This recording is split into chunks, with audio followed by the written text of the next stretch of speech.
happy to see all of you here. And I know all of you are very excited to be here this evening to hear Dr. P.P. Vijayan himself, fourth in the series of beliefs. Today, it is transformation of attitude and belief. Good evening. Welcome to your Lifeline. Okay, you're welcome. നിങ്ങൾക്ക് അറിയാവുന്ന കാര്യമായിരിക്കും നമ്മളിപ്പോൾ എത്ര qualification ഞാൻ ഒരു question ചോദിക്കുകയാണ്. നമുക്കിപ്പം യൂണിവേഴ്സിറ്റിയിൽ നമ്മൾ പഠിച്ച മാർക്കിനാണോ ഒരു ജോലിക്ക് ചെല്ലുമ്പോൾ ഇമ്പോർട്ടൻസ് കിട്ടുന്നത്, അതോ നമ്മളുടെ നിങ്ങളാണ് എംപ്ലോയർ? രണ്ട് കാൻഡിഡേറ്റ്സ് ഉണ്ട്. അതിനകത്ത് ഒരു കാൻഡിഡേറ്റ്സിന് ഹയസ്റ്റ് മാർക്കാണ്, ഭയങ്കര ഡിസ്റ്റിങ്ഷനും ഒക്കെയാണ്, ഏറ്റവും കൂടുതൽ മാർക്കാണ് ഒരു കാൻഡിഡേറ്റ്. രണ്ടാമത്തെ കാൻഡിഡേറ്റ് ആദ്യത്തെ കാൻഡിഡേറ്റിന് അത്ര വലിയ പേഴ്സണാലിറ്റി ഒന്നുമില്ല, മാർക്കും ഇച്ചിരി കുറവാണ്. പക്ഷെ രണ്ടാമത്തെ കാൻഡിഡേറ്റിന് നല്ല പോസിറ്റീവ് ആറ്റിറ്റ്യൂഡാണ്, എല്ലാം പോസിറ്റീവായിട്ടാണ് കാണുന്നത്. ഇതിൽ ആരെയായിരിക്കും നിങ്ങൾ നിയമിക്കാൻ സാധ്യത? ആരെയായിരിക്കും?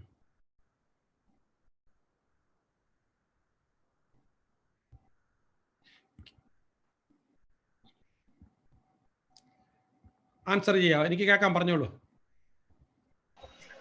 Positive attitude.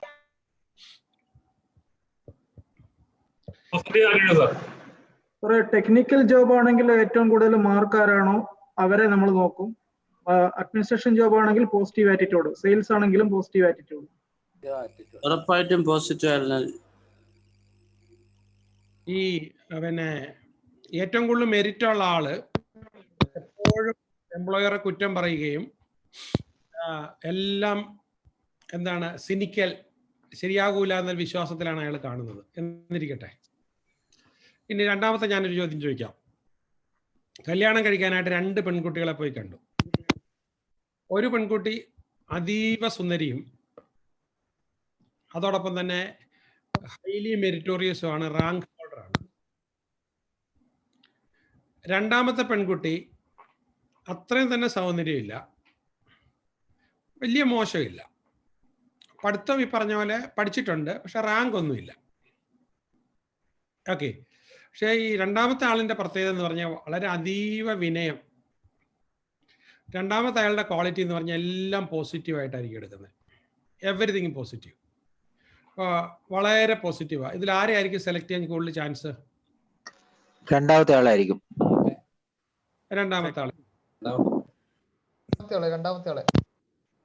അതായത് ജീവിതത്തിൽ ഉയരുന്ന ആൾക്കാരെല്ലാം, വലിയ സ്ഥാനങ്ങളിൽ എത്തുന്ന ആൾക്കാരെല്ലാം ഈ പോസിറ്റീവായിട്ടുള്ള ആറ്റിറ്റ്യൂഡുള്ള ആൾക്കാരായിരിക്കും, വളരെ വളരെ പോസിറ്റീവായിട്ടുള്ള ആറ്റിറ്റ്യൂഡുള്ള ആൾക്കാരായിരിക്കും.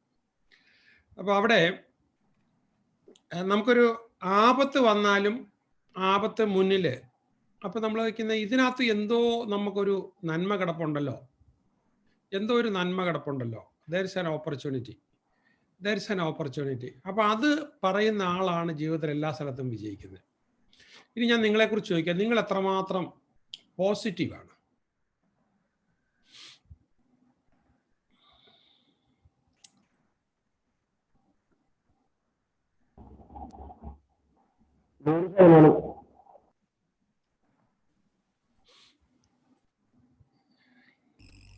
എനിക്ക് ഈ അടുത്ത കാലത്തൊരു ചെറിയ മൈൽഡ് ട്രാജഡി പറ്റി. ട്രാജഡി എന്ന് വേണേൽ പറയാം.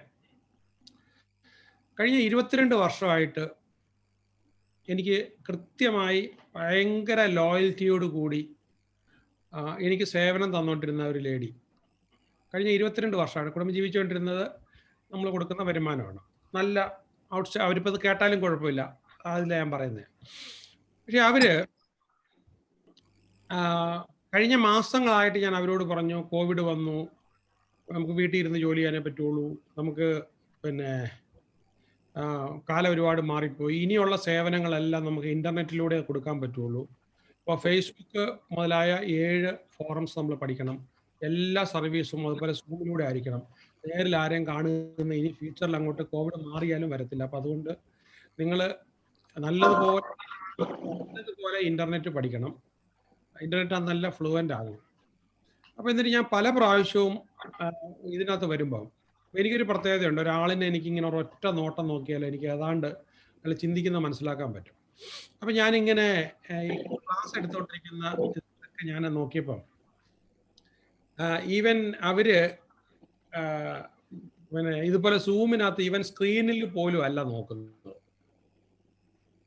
അപ്പോൾ ഒരു മനസ്സിലായി അവർക്ക് അതിൽ ഒട്ടും താല്പര്യമില്ലെന്ന് മനസ്സിലായി.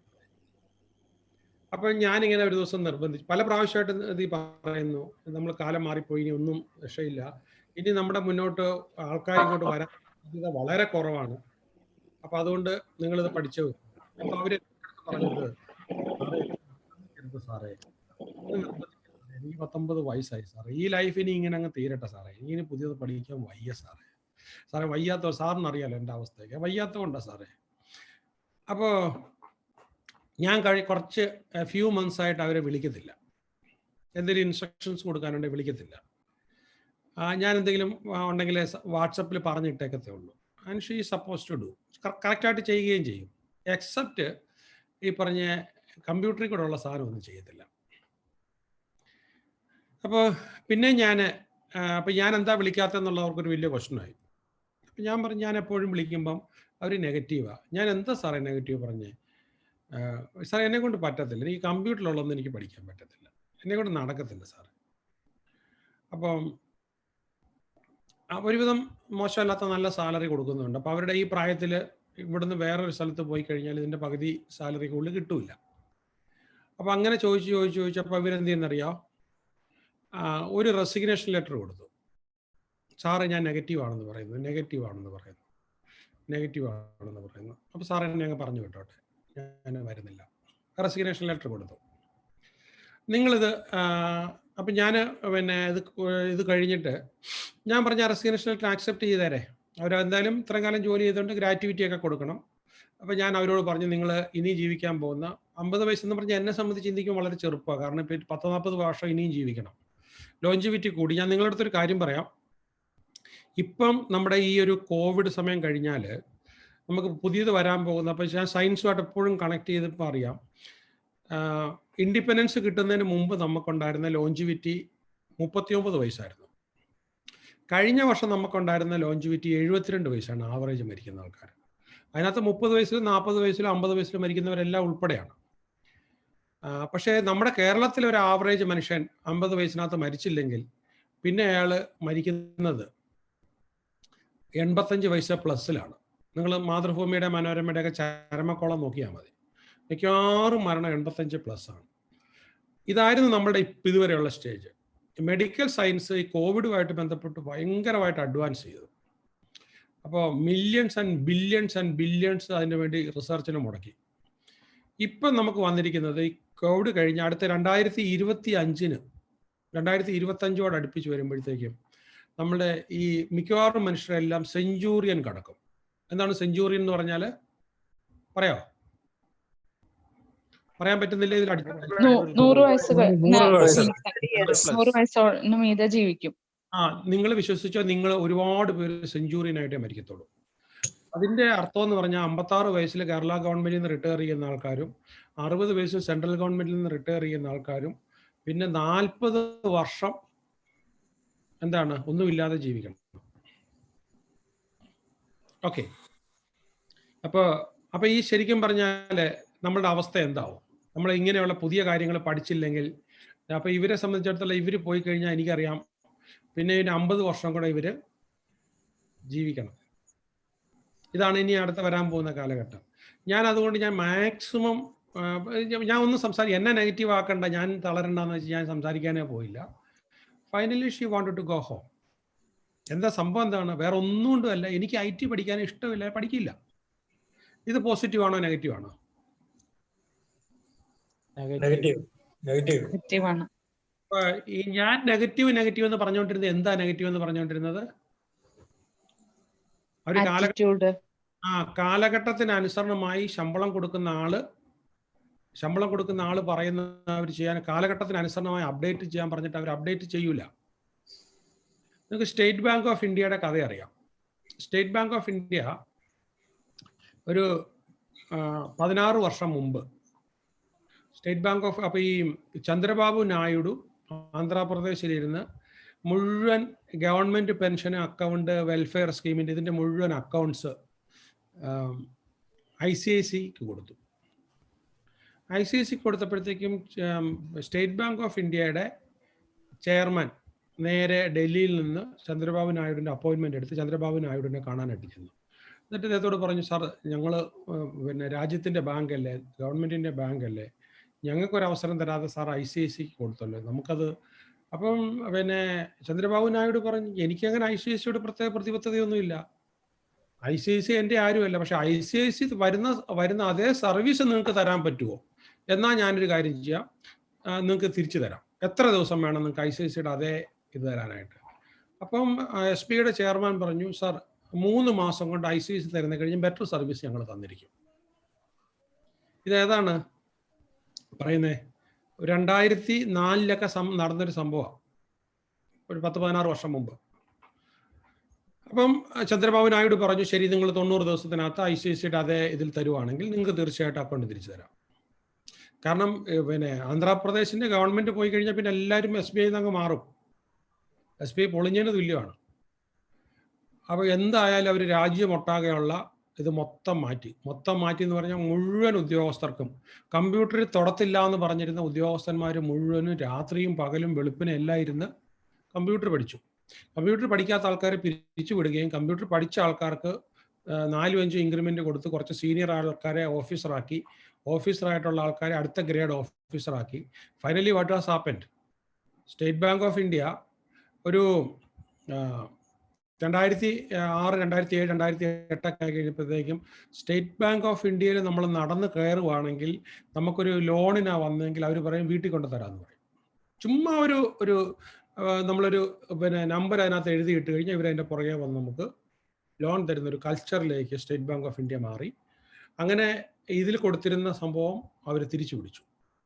അവരുടെ എല്ലാ ഓഫീസും ഒരു പന്ന ഓഫീസായിട്ട് കിടന്നിടത്തെല്ലാം നല്ല പിന്നെ എന്താണ് ലേറ്റസ്റ്റ് ഫർണിച്ചറും ലേറ്റസ്റ്റ് ഇതെല്ലാം ആക്കി ഒരു പ്രൈവറ്റ് ബാങ്കിൻ്റെ ആ മുഖമുദ്ര പോലെ ഓഫീസെല്ലാം റിനോവേറ്റ് ചെയ്ത് ഓഫീസേഴ്സും ഒക്കെ ആയി.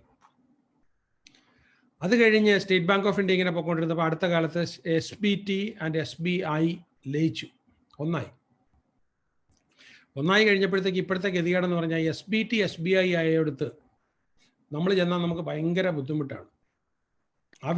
അവർക്ക് അങ്ങനെ ഒരു കൾച്ചറില്ല.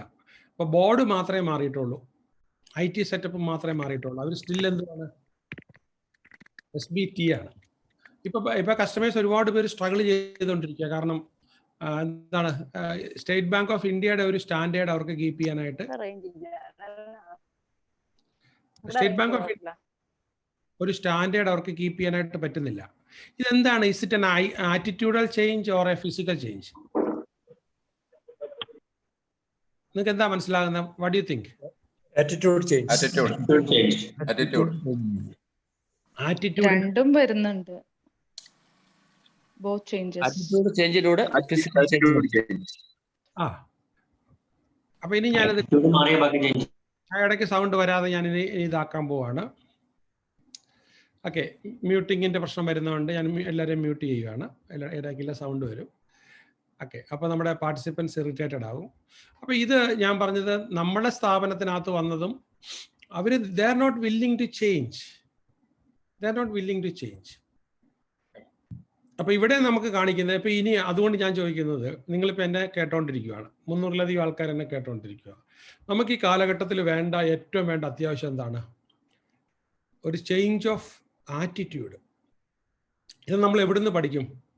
ഞാൻ നിങ്ങളുടെ അടുത്ത് പറഞ്ഞത് നമുക്കൊരു ബിലീഫ് മാറ്റിക്കഴിഞ്ഞാൽ ജീവിതം മാറ്റാമെന്നാണ് ഞാൻ കഴിഞ്ഞ ആഴ്ച പറഞ്ഞു വെച്ചിട്ട് പോയത്. വിശ്വാസം മാറ്റിക്കഴിഞ്ഞാൽ, ഞാൻ പെൺകുട്ടിയാണ്, ഞാൻ രാത്രിയിൽ ഇറങ്ങി യാത്ര ചെയ്തുകൂടാ, അതൊരു ബിലീഫാണ്, കേരളത്തിലുള്ള സ്ത്രീകളുടെ ബിലീഫാണ്. പക്ഷെ പൂനെയിലുള്ള പെൺകുട്ടികൾ അങ്ങനെ ഒരിക്കലും ചിന്തിക്കത്തില്ല. രാത്രി 2 മണിയാണെങ്കിലും ഒരൊറ്റയ്ക്കാണെങ്കിലും അവർ യാത്ര ചെയ്യും, നോ ഇഷ്യൂ. അപ്പോൾ അത് അവരുടെ ബിലീഫ് സിസ്റ്റമാണ്. നമ്മുടെ ബിലീഫ് സിസ്റ്റം എന്താണ്?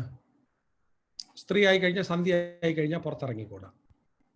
നമ്മളങ്ങനെ കുറേ ബിലീഫ് സിസ്റ്റത്തെ കുറിച്ച് ഇവിടെ ചർച്ച ചെയ്തിരുന്നു. അപ്പോൾ ആ ബിലീഫ് മാറ്റിക്കഴിഞ്ഞാൽ ജീവിതം മാറ്റാം. രണ്ടാമത് നമുക്ക് മാറ്റേണ്ടത് എന്താണ്? ആറ്റിറ്റ്യൂഡ്.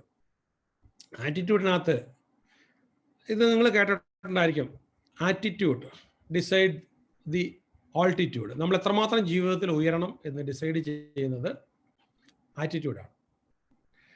ഞാൻ നേരത്തെ വായിച്ചൊരു കഥ ഓർക്കുന്നുണ്ട്. ഒരു ചെറുപ്പക്കാരൻ ഒരു ലേഡിയുടെ, ഒരു അമേരിക്കൻ ടിപ്പിക്കൽ സ്റ്റോറിയാണ്. ഒരു പുല്ല് വെട്ടാൻ വരും.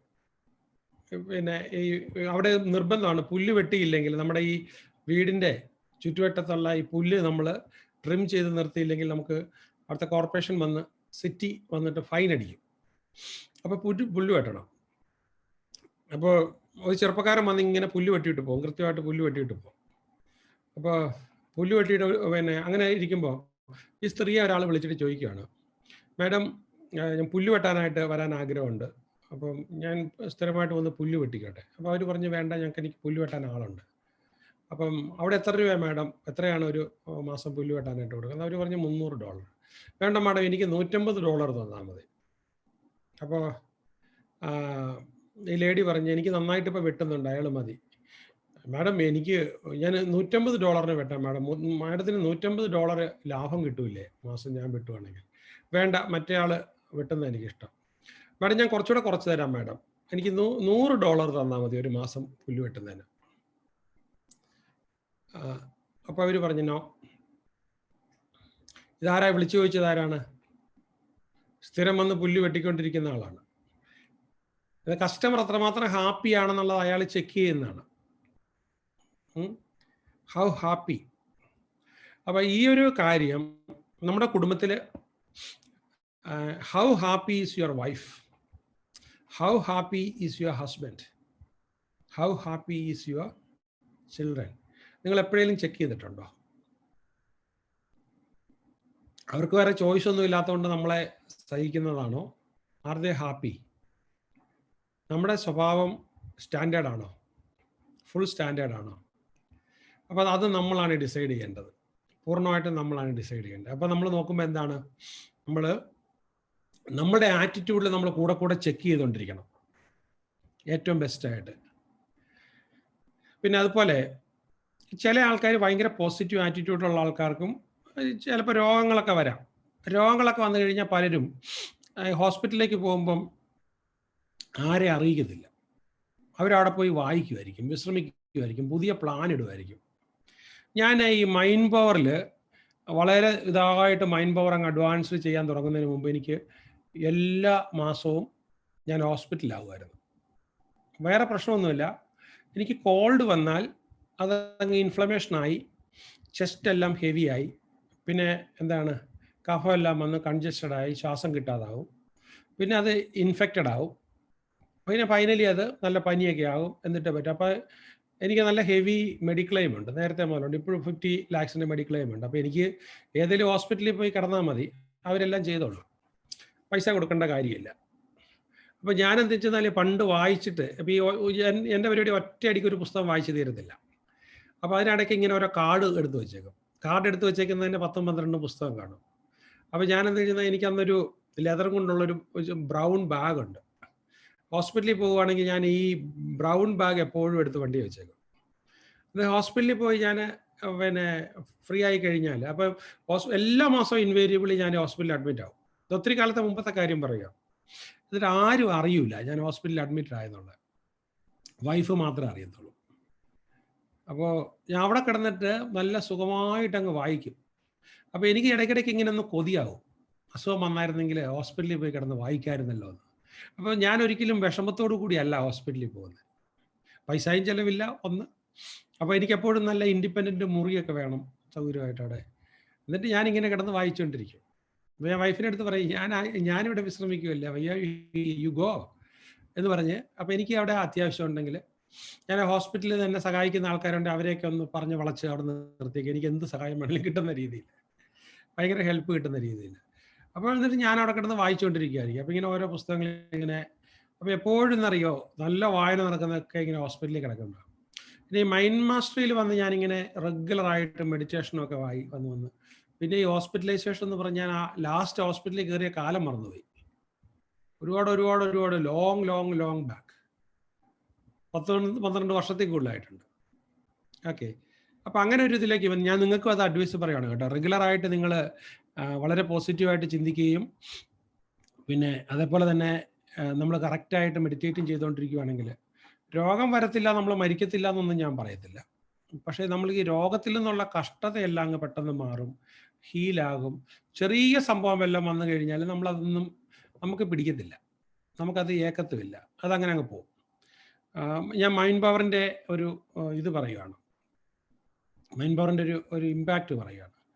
അപ്പോൾ എന്ന് പറഞ്ഞതുപോലെ തന്നെ ഇപ്പോഴും നമ്മൾ എല്ലാ വിധത്തിലും നമുക്ക് പോസിറ്റീവായി തീരാം, എവരി വേ. അപ്പോൾ അപ്പോൾ നിങ്ങൾക്ക് ഒരു കാര്യം ചെയ്യാമോ? ഇപ്പോൾ നമ്മൾ ക്ലാസ് ഞാൻ ഇങ്ങനെ ഒരുപാട് റിട്ടോറിക്ക് ചെയ്യുന്നതിന് പകരം നിങ്ങളൊന്ന് എഴുതാവോ, ഈ 10 കാര്യങ്ങളിൽ നിങ്ങൾ പോസിറ്റീവ് ആകേണ്ടിയിരിക്കുന്നു. ഏതൊക്കെ കാര്യത്തിലായിരിക്കും നിങ്ങൾ ചിന്തിക്കുകയാണ്. ഞാൻ നിങ്ങളുടെ മുന്നേ ഇരുന്ന് ചോദിക്കുകയാണ് ഓരോരുത്തരോടും. ഞാൻ ഇങ്ങനെ ചോദിക്കുകയാണെങ്കിൽ നിങ്ങളിപ്പോൾ വലിയ പോസിറ്റീവ് അല്ല, പക്ഷെ നിങ്ങൾ പോസിറ്റീവ് ആകേണ്ടിയിരിക്കുന്ന 10 കാര്യങ്ങളൊന്ന് എഴുതുമോ? എഴുതി കഴിഞ്ഞ ആൾക്കാർ എനിക്ക് ചാറ്റിലിടണം. ഞാൻ വായിച്ചിട്ടുള്ളൊരു ചെറിയൊരു അമേരിക്കൻ സ്റ്റോറി, അത് അടുത്ത കാലത്ത് ഒരു മലയാള സിനിമയായിട്ട് വന്നു, സിനിമയിലെ ഒരു ഭാഗമായിട്ട് വന്നു. ഞാൻ അതൊന്ന് പറയാം, അമേരിക്കൻ സ്റ്റോറി ആദ്യം പറയാം.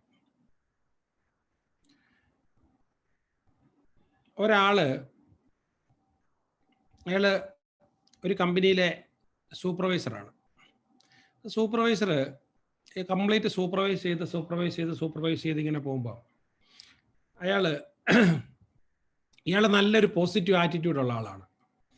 അങ്ങനെ ഇയാൾ ഓരോന്ന് കയറി ജോലിക്കാരെന്താ ചെയ്തേക്കുന്നത് ഇങ്ങനെ നോക്കി ഇയാളുടെ ഒരു പ്രത്യേകത എന്ന് പറഞ്ഞാൽ എപ്പോഴും ഫേസ് ചിരിച്ചേ ഇരിക്കത്തുള്ളൂ. അപ്പോൾ ആരെ കണ്ടാലും പുള്ളി വിഷ് ചെയ്യും. അപ്പോൾ പുള്ളി എല്ലാ ദിവസവും വരുമ്പം സെക്യൂരിറ്റിക്കാരനെ അവിടെ വിഷ് ചെയ്തിട്ട് പുള്ളി കയറി പോവുള്ളൂ, ചിരിച്ചുകൊണ്ട് കൈ ഉയർത്തി കാണിച്ച് വിഷ് ചെയ്തിട്ടേ പോവുള്ളൂ.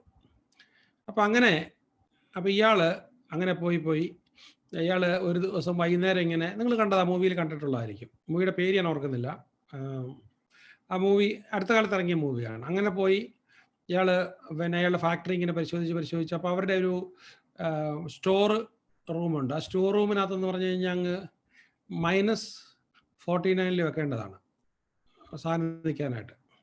ആ മൂവിയുടെ പേര് ഇട്ടിട്ടുണ്ട്, ഹെലൻ എന്ന് പറഞ്ഞ മൂവി, കറക്റ്റ്. അപ്പോൾ -49 ഇരിക്കേണ്ടതാണ്.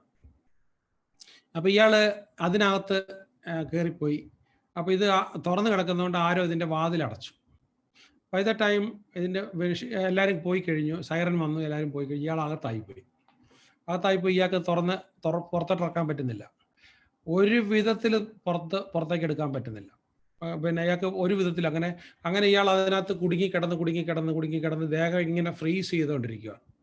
ആ മൂവി കണ്ടിട്ടുള്ളവർക്കറിയാം. കഥയിൽ ആ ശകലം മാറ്റം അവർ വരുത്തിയിട്ടുണ്ട് മലയാളത്തിൽ കൊണ്ടുവന്നപ്പം, വാട്ട് എവർ ഇറ്റ് ഈസ്. പക്ഷേ അയാളിങ്ങനെ ഫ്രീസായി ഇങ്ങനെ വിറച്ചുകൊണ്ടിരിക്കുന്ന സമയത്ത് ഈ അവിടെ വന്ന് സെക്യൂരിറ്റിക്കാരൻ ഇങ്ങനെ മുട്ടി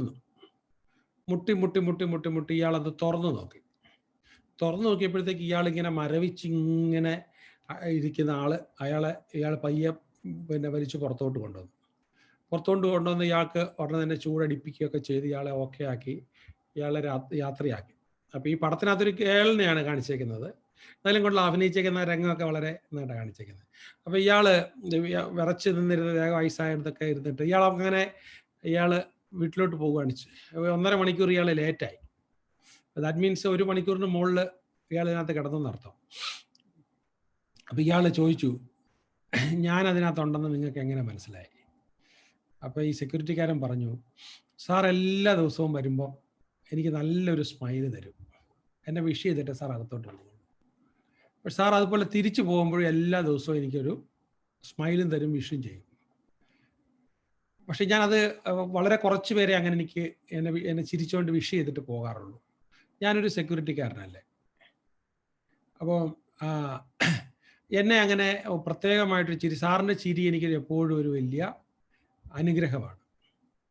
അപ്പോൾ ഇവിടെ എനിക്ക് രാവിലെ സാറിൻ്റെ ചിരിയും വിഷയത്തും എനിക്ക് കിട്ടി, പക്ഷേ എനിക്ക് വൈകുന്നേരം അത് കിട്ടിയില്ല. അപ്പോൾ ആൾക്കാർ ഇറങ്ങിപ്പോയ കൂട്ടത്തിൽ പോയിട്ടില്ല. അപ്പോൾ എനിക്കൊരു കാര്യം മനസ്സിലായി, സാറ് പോയിട്ടില്ല, സാർ ഇതിനകത്ത് എവിടെയോ ഉണ്ട്.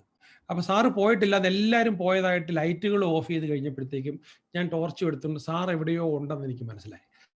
ഞാനിങ്ങനെ അന്വേഷിച്ച് എല്ലായിടം നോക്കിയിട്ട് സാറിനെ കണ്ടില്ല. അപ്പോൾ എനിക്കൊരു ചെറിയ സംശയം, സാർ ഇതിനകത്തുണ്ടോ എന്നൊരു സംശയം.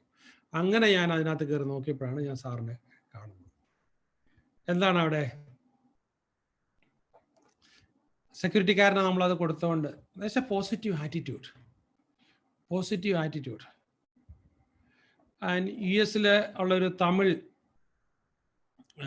പിന്നെ ഒരു ഓൺട്രപ്രണർ, ഈ തമിഴ് നാഷണൽ കോൺഫറൻസ് നടക്കുകയാണ് അറ്റ്ലാന്റ, ജോർജിയയിൽ. അപ്പോൾ അറ്റ്ലാന്റയിൽ പിന്നെ പ്രോഗ്രാം നടക്കുകയാണ്. അപ്പോൾ ഞാൻ അതിനകത്തൊരു സ്പീക്കറായിട്ട് പോയിട്ടുണ്ട്. ജോർജിയയിലല്ല, അറ്റ്ലാന്റയിലാണ്. അപ്പോൾ ഞാനൊരു പിന്നെ സ്പീക്കറായിട്ട് പോയിട്ടുണ്ട്. അപ്പോൾ അന്നേരം ഒരു ഓൺട്രപ്രണർ പറഞ്ഞൊരു കഥയാണ്.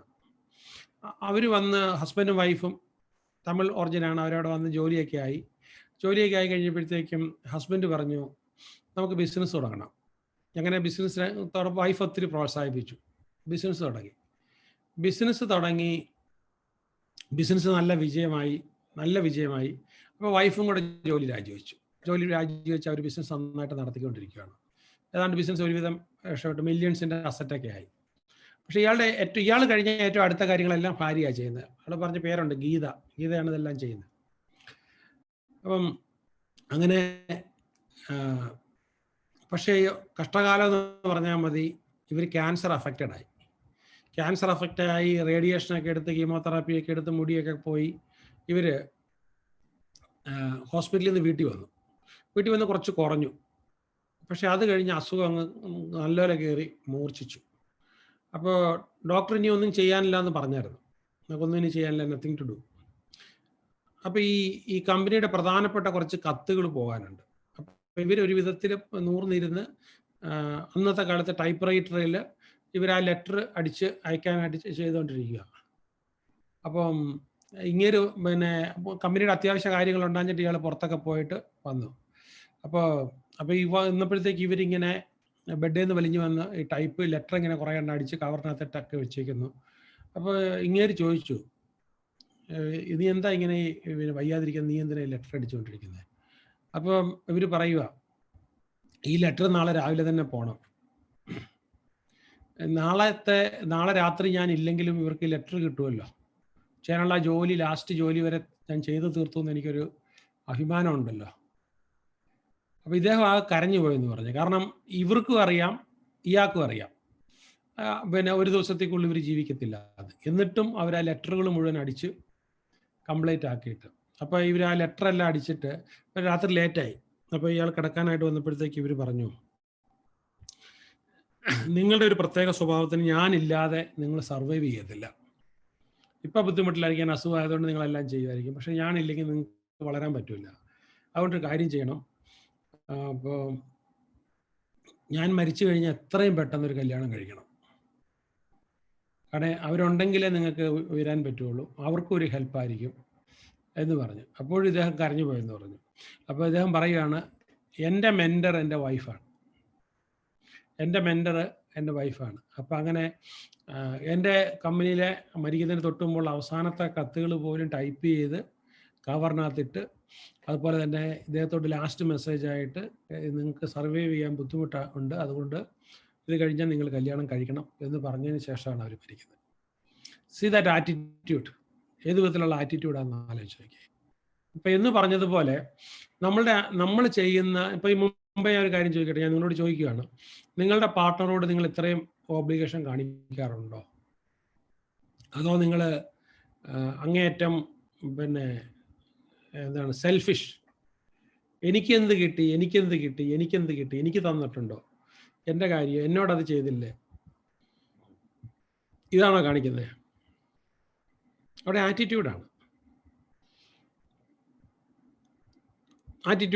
അപ്പോൾ എന്താണെന്ന് വെച്ചാൽ നമുക്ക് ഈ നമ്മളെ വിജയിപ്പിക്കുന്ന നിങ്ങൾ കുറേ കണ്ടെത്തണം. ഞാനിങ്ങനെ ഒരു സ്പൂൺ ഫീഡ് ചെയ്യുന്ന പോലെ കുറച്ച് ആറ്റിറ്റ്യൂഡ് പറഞ്ഞു കഴിഞ്ഞാൽ അത് നിങ്ങൾ കത്തണമെന്നില്ല. ഈ ആറ്റിറ്റ്യൂഡ് നല്ലതായി കഴിയുമ്പോഴത്തേക്ക് നമുക്ക് സാഹചര്യങ്ങളെല്ലാം തന്നെ വരാൻ പറഞ്ഞു. ലോ ഓഫ് അട്രാക്ഷൻ ശരിക്കും വർക്ക് ചെയ്യണം, നമ്മുടെ ആറ്റിറ്റ്യൂഡ് മോഡിഫൈ ചെയ്യണം. എനിക്ക് മനുഷ്യരെ സഹായിക്കുന്നത് ഭയങ്കര ഇഷ്ടമാണ്, എനിക്ക് നല്ല ത്രില്ലാണ്. പക്ഷേ എനിക്ക് ഏറ്റവും കൂടുതൽ സഹായിക്കാൻ ഇഷ്ടം പ്രതികൂല സാഹചര്യങ്ങൾ കിടന്ന് തുഴയുന്ന ആൾക്കാരെ, പ്രതികൂല സാഹചര്യത്തിൽ കിടന്ന് തുഴയുന്ന ആൾക്കാർ അവർ രക്ഷപ്പെടാനായിട്ട് സ്റ്റിൽ എത്ര പുറകോട്ട് പോയാലും അവരതിനെ വിട്ട് കളയാതെ പോകുന്ന ആൾക്കാരെ സഹായിക്കാൻ എനിക്കിഷ്ടം. ഐ റിപ്പീറ്റ്, ഒരു കാര്യം വന്നു കഴിഞ്ഞാൽ എനിക്കത് വേണ്ട, എന്നെ കൊണ്ട് അത്രേ പറ്റൂ എന്ന് പറയുന്ന ആൾക്കാരെ എനിക്ക് സഹായിക്കാൻ വലിയ ഇഷ്ടമില്ല. എനിക്ക് സഹായിക്കാൻ എപ്പോഴും ത്രില്ല് വരുന്നത് അവരെങ്ങോട്ട് കിടന്ന് കഷ്ടപ്പെടുവാണ്, സ്ട്രഗിൾ ചെയ്യുകയാണ്, പക്ഷെ എന്നാലും ഞാൻ വിട്ടുകൊടുക്കൂല എന്ന് പറയുന്നത്. നോബൽ പ്രൈസ് കിട്ടിയ ഒരു നോവലുണ്ട്, old man and the sea, Ernest ഹെമിംഗ്വേയുടെ the old man and the sea. അപ്പോൾ അത് എനിക്ക് തോന്നുന്നു മൂവി ആയിട്ട് കിടക്കുന്നുണ്ട്. നമുക്ക് യൂട്യൂബിൽ ചിലപ്പോൾ ആ മൂവി ആയിട്ട് അതെടുത്ത് കാണാൻ പറ്റും. Beautiful movie. സോ എന്താണെന്ന് വെച്ചാൽ അതിൻ്റെ പ്രത്യേകത എന്താണെന്ന് ചോദിച്ചു കഴിഞ്ഞാൽ, ഇയാളെ ആ കടൽക്കര മുഴുവനും അവഗണിക്കുകയും ചെയ്യാണ്. ഇയാൾക്ക് മീൻ പിടിക്കാൻ അറിയത്തില്ല, ഇയാൾക്ക് ഒന്നും കിട്ടത്തില്ല, ഇയാൾ വയസ്സിന് ഇയാൾ പോയാൽ ഒന്നും കിട്ടത്തില്ല എന്ന് പറഞ്ഞിട്ട്. അപ്പം ഇയാളുടെ കൂടെ പോകാനായിട്ടൊരു കൗമാര പ്രായക്കാരൻ ഒരുത്തനാണ് ഇയാളുടെ കഥ കേൾക്കാനും ഇയാളെ സഹായിക്കാനും പോകാനായിട്ടിരുന്നത്. അപ്പോൾ അവനെ പറഞ്ഞ് കളിയാക്കുകയും വിലക്കുകയും ചെയ്തു. എന്നിട്ട് അവന് ഇയാളുടെ കഥ കേൾക്കാനും ഇയാളുടെ കൂടെ പോകാനായിട്ട് പോവുകയാണ്. അങ്ങനെ പോയി അപ്പോൾ പല ദിവസങ്ങൾ പോയിട്ടാണ് ഇയാൾക്കൊരു വലിയ മീൻ കിട്ടിയത്. വലിയ മീൻ കിട്ടിയപ്പോഴത്തേക്കും എൻ്റെ നാട്ടുകാരുടെ മുന്നേ ഞാൻ അഭിമാനത്തോടു കൂടി നിൽക്കും. വലിയ മീൻ കിട്ടിയത് വലിച്ച് വള്ളത്തെ കയറ്റാൻ പറ്റൂല, കാരണം അത്ര ഹെവിയാണ്. പക്ഷേ അങ്ങനെ അതിനകത്ത് തന്നെ വള്ളത്തെ കെട്ടിയിട്ടോണ്ട് ഇദ്ദേഹം വരുവാണ്. കെട്ടിയിട്ടോണ്ട് വന്ന് ഇദ്ദേഹം പക്ഷേ എന്ത് ചെയ്തെന്ന് വെച്ചാൽ ഒത്തിരി ദൂരം കടലിൽ കൂടെ വന്നപ്പോഴത്തേക്കും ഈ ചത്ത മീനിൻ്റെ മാംസം തിന്നുന്ന മറ്റ് മീനുകൾ ഇതിനെ തിന്നാൻ തുടങ്ങി. അപ്പോൾ ഇയാൾ കരയ്ക്ക് വന്ന് കയറിയപ്പോഴത്തേക്കും വെള്ളത്തിന് മുകളിൽ പൊങ്ങി നിന്ന ഭാഗം ഇതിൻ്റെ തല മാത്രമായിരുന്നു. അപ്പോൾ ഇയാൾ വലിച്ച് കരയ്ക്കോട്ട് കയറ്റാൻ നോക്കുമ്പോൾ ഇതിൻ്റെ തല മാത്രമേ ഉള്ളൂ, ബാക്കിയെല്ലാം മറ്റ് മീനുകൾ തിന്നിരിക്കുന്നു. അന്നേരവും ഇയാൾ എന്ത് ചെയ്യുക, അന്നേരവും നാട്ടുകാരെല്ലാം ഇയാളെ കളിയാക്കുകയാണ്. അപ്പം അങ്ങനെ നോവലിൻ്റെ അവസാന ഭാഗം വരുമ്പോൾ ഇയാൾ ഏതാണ്ട് ഇയാൾ അർത്ഥപ്രാണനായി മരിക്കാൻ തുടങ്ങുകയാണ്. അപ്പോൾ ഈ കടലിനെ നോക്കിക്കൊണ്ട് ഇയാൾ പറയുകയാണ്, you can destroy me but you can never defeat me. എന്നെ നിനക്ക് കൊല്ലാം, എന്നെ ഡിസ്ട്രോയ് ചെയ്യാം, പക്ഷെ എന്നെ നിനക്ക് ഡിഫീറ്റ് ചെയ്യാൻ പറ്റില്ല. അപ്പോൾ എൻ്റെ ഉള്ളിൽ ഇനിയും പ്രാണന്റെ അംശമുണ്ടെങ്കിൽ കടലെ നിന്നെ കീഴടക്കാൻ ഞാൻ വരും. ഞാൻ കീഴടക്കും, ഞാൻ മീൻ പിടിക്കും ഇനിയും. അപ്പം ആ ഒരു ചിന്താഗതിയോട് കൂടിയാണ് ആ കളവൻ മരിക്കുന്നത്. എനിക്ക് തോന്നുന്നു ആ ഒരു ഭാഗമാണെന്ന് തോന്നുന്നു ആ ഒരു മൂവീനെ അല്ലെ നോവലിനെ വളരെ ഉദാത്തമാക്കിയിരിക്കുന്നത്. നമുക്കും ആ ആറ്റിറ്റ്യൂഡ് വേണം.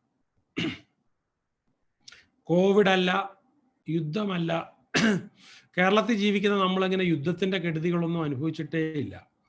നമ്മുടെ മുന്നിലൂടെ ട്രെഡഡ് ആയിട്ടുള്ള ഒരു യുദ്ധങ്ങളും പോയിട്ടില്ല. ജർമ്മനിയിലെ നാസിനെ കീഴടക്കിയ റഷ്യൻ പട്ടാളക്കാർ ലക്ഷക്കണക്കിന് സ്ത്രീകളെ, പെൺകുട്ടികളെ, 12 വയസ്സ് 9 വയസ്സായ സ്ത്രീകളെ ഉൾപ്പെടെ മാസീവായിട്ട് റേപ്പ് ചെയ്ത സമയം അവരെല്ലാം അത് സഹിക്കുമായിരുന്നു ചെയ്തത്. അവരുടെ വീട്ടിലുള്ള എല്ലാ സ്വർണവും സമ്പത്തും എല്ലാം എടുത്തുകൊണ്ട് പോയി. ഒന്നും ചെയ്തിട്ട് കാര്യമില്ല, എതിർത്ത് കഴിഞ്ഞാൽ അപ്പം വെടിവെച്ച് കൊല്ലും. അവർ സഹിക്കുകയാണ് ചെയ്തത്.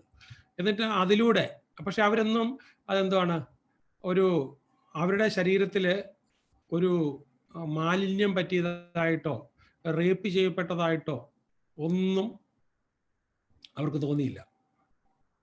അവരൊരു നികൃഷ്ട ജീവി, ഒരു പാമ്പ് ദേഹത്തോടെ ഇഴഞ്ഞു പോയതുപോലെ അവർ സോപ്പിട്ട് കുളിച്ചു. അവരതിനെ മറന്നു.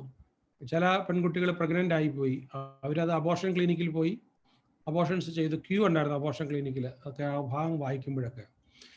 അപ്പോൾ അതൊക്കെ ചെയ്തു. എന്നിട്ട് അവർ ജീവിതത്തിലേക്ക് തിരിച്ചു വന്നു. അല്ലാതെ നമ്മളിവിടെ ഒരു പ്രണയം ഉണ്ടായി തകർന്നു പോയി പൊട്ടിപ്പോയതിൻ്റെ പേരിൽ നമ്മൾ സങ്കടപ്പെട്ടിരിക്കുകയല്ല ചെയ്തത്, വിഷമിച്ചിരിക്കുകയല്ല ചെയ്തത്. ആ രാജ്യമൊക്കെ തിരിച്ചു വന്നു. ലോകത്തിൽ വാർ ഹിസ്റ്ററിയൊക്കെ വായിക്കുമ്പോഴത്തേക്കും വിയറ്റ്നാമിലൊക്കെ ഭയങ്കര അതാണ് ഒക്കെ പോയി നേരിൽ കണ്ട നിമിഷങ്ങളൊക്കെ എൻ്റെ ഇതിലോട്ട് വരുവാണ്.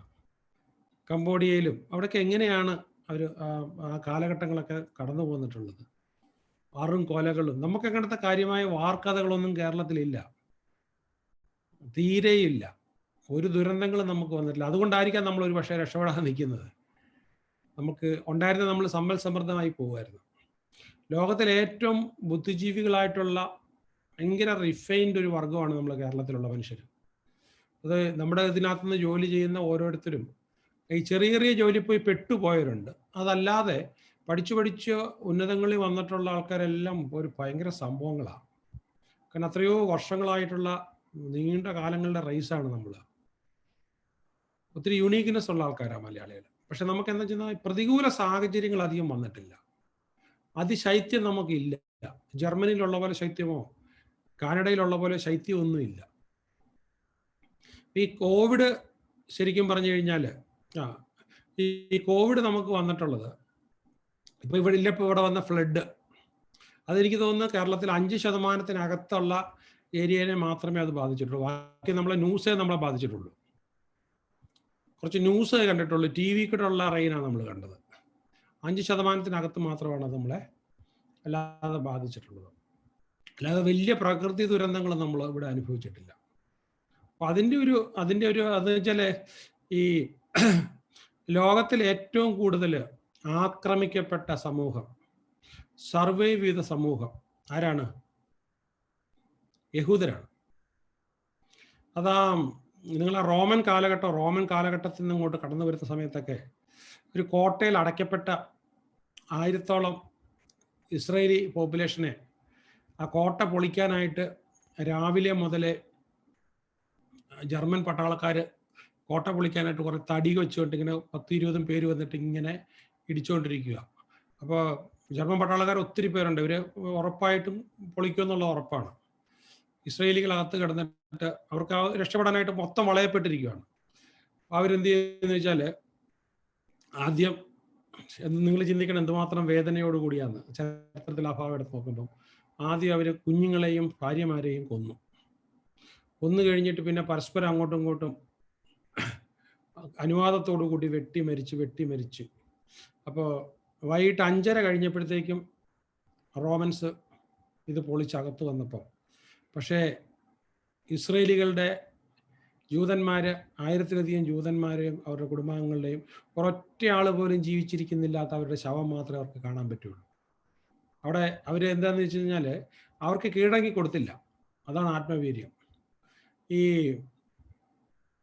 ലോകത്തിൽ ഈ ജൂതർ നടന്നപ്പോൾ ക്രിസ്ത്യാനിറ്റി ശരിക്കും പിന്നീട് റോമൻസ് ഏറ്റെടുത്ത് കഴിഞ്ഞപ്പോഴത്തേക്ക് യൂറോപ്പിലേക്ക് പോയ സ്പെയിനിലും ഇംഗ്ലണ്ടിലും ഫ്രാൻസിലും ഇവിടെയെല്ലാം എന്താണ് യൂറോപ്പ് മൊത്തം പിന്നെ എൻ്റയർ യൂറോപ്യൻ കോണ്ടിനെൻ്റ് മുഴുവനും റോമ സാമ്രാജ്യത്തിൻ്റെ ഭാഗമായി.